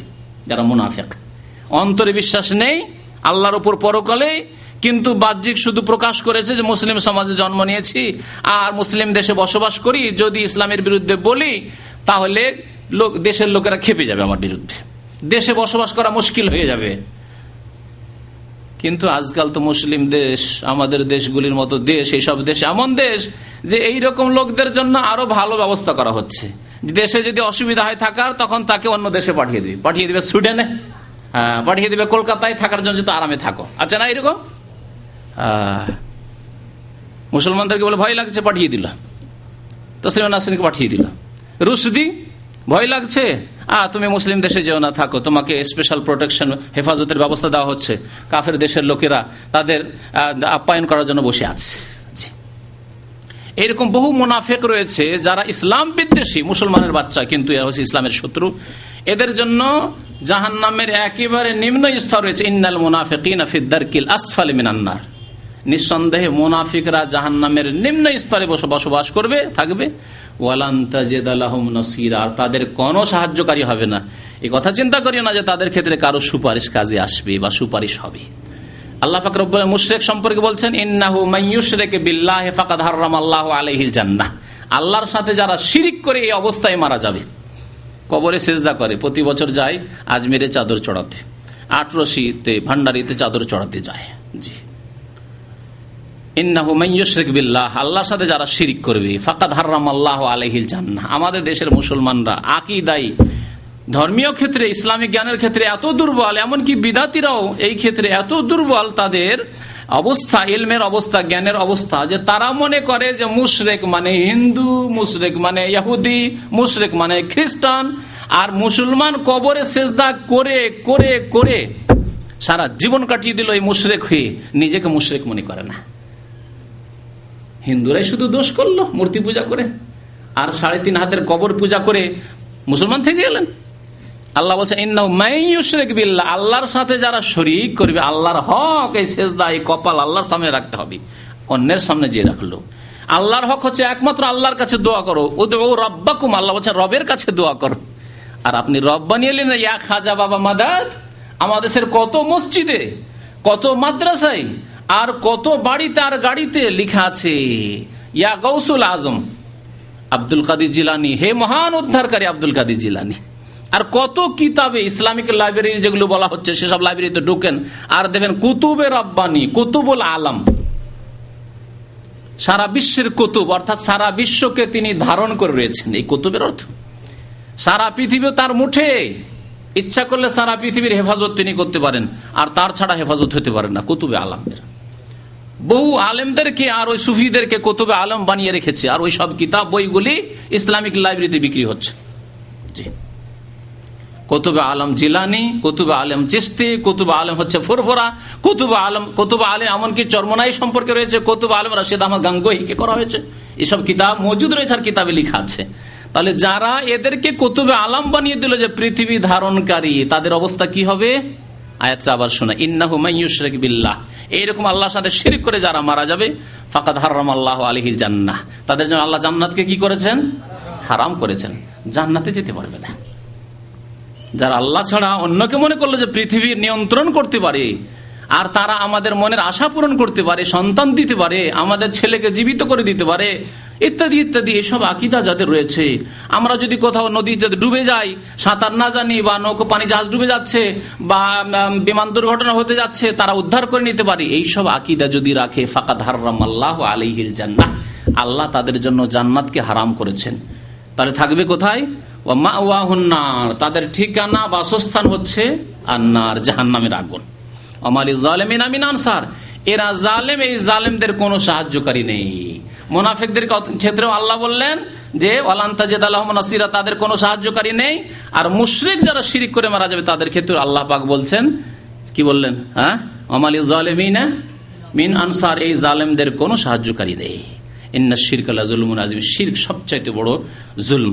সুতরাং আল্লাহর হস্তে দিন শিখুন এবং নিজেকে শিরক থেকে বাঁচান, নিজের পরিবারকে শিরক থেকে বাঁচান। অনেকে রয়েছেন এমন অবস্থায় যে আপনি তো এখানে এসে কিছু কথা বুঝেছেন, আপনার মা প্রতি বছর মাজারে যায়, আপনার বাবা মাজারে যায়, আপনার মা বাবা ওইসব কথাবার্তা বলে, ইয়া গৌসুল আজম, ইয়া খাজা বাবা, কত রকমের এই তাবিজ বাঁধে, তাবিজ শরীরে বাঁধা শিরক, গাড়িতে বাঁধা, বাড়িতে বাঁধা, জমিতে রাখা, এসব শিরক। সুতরাং এই অবস্থায় যদি আপনার মা বাবা মারা যায়, আপনাদের অনেকেই আছেন যারা দেশ থেকে তাবিজ নিয়ে আসেন, মাঝে মাঝে তাবিজ আসতে থাকে, মা তাবিজ দিয়ে পাঠায়, বাবা তাবিজ দিয়ে পাঠায়, ভাইরা তাবিজ দিয়ে পাঠায়, কিছু না পাঠালেও তাবিজটা পাঠায়, যাও বিদেশে সহি সালামত থাকবে, শত্রু থেকে দুশ্মন থেকে হেফাজতে থাকবে। এইসব শিরক নবী করিম সাল্লাল্লাহু আলাইহি ওয়াসাল্লাম বলেছেন, মান তাআল্লাকা তামিমাতান ফাকাদ আশরাকা, যে ব্যক্তি তাবিজ ঝোলাবে শরীরে যেখানে হোক না কেন, ফাকাদ আশরাকা, সে শিরিক করলো। এই শিরকের অবস্থায় মরে গেলে পরিণাম খুব খারাপ হবে। আল্লাহ পাক রব্বুল আলামিন আমাদেরকে শিরক বিদআত থেকে বেঁচে থাকার জন্য তৌফিক দান করেন। আল্লাহ আখিরাত পরকাল সম্পর্কে আমাদেরকে চিন্তাশীল হওয়ার জন্য তৌফিক দান করেন। আল্লাহ আমাদের অতীতের গুনাহ খাতা মাফ করে দেন। আল্লাহ যেন আমাদেরকে নেক আমলের তৌফিক দান করেন। আল্লাহ আমাদের কিরাতমুখী হওয়ার জন্য তৌফিক দান করেন। তাদেরকে যেন জান্নাতবাসী করেন। তাদের কবর আযাবকে যেন দূর করে দেন। আল্লাহ তাদের কবরকে যেন আলোকিত করে দেন।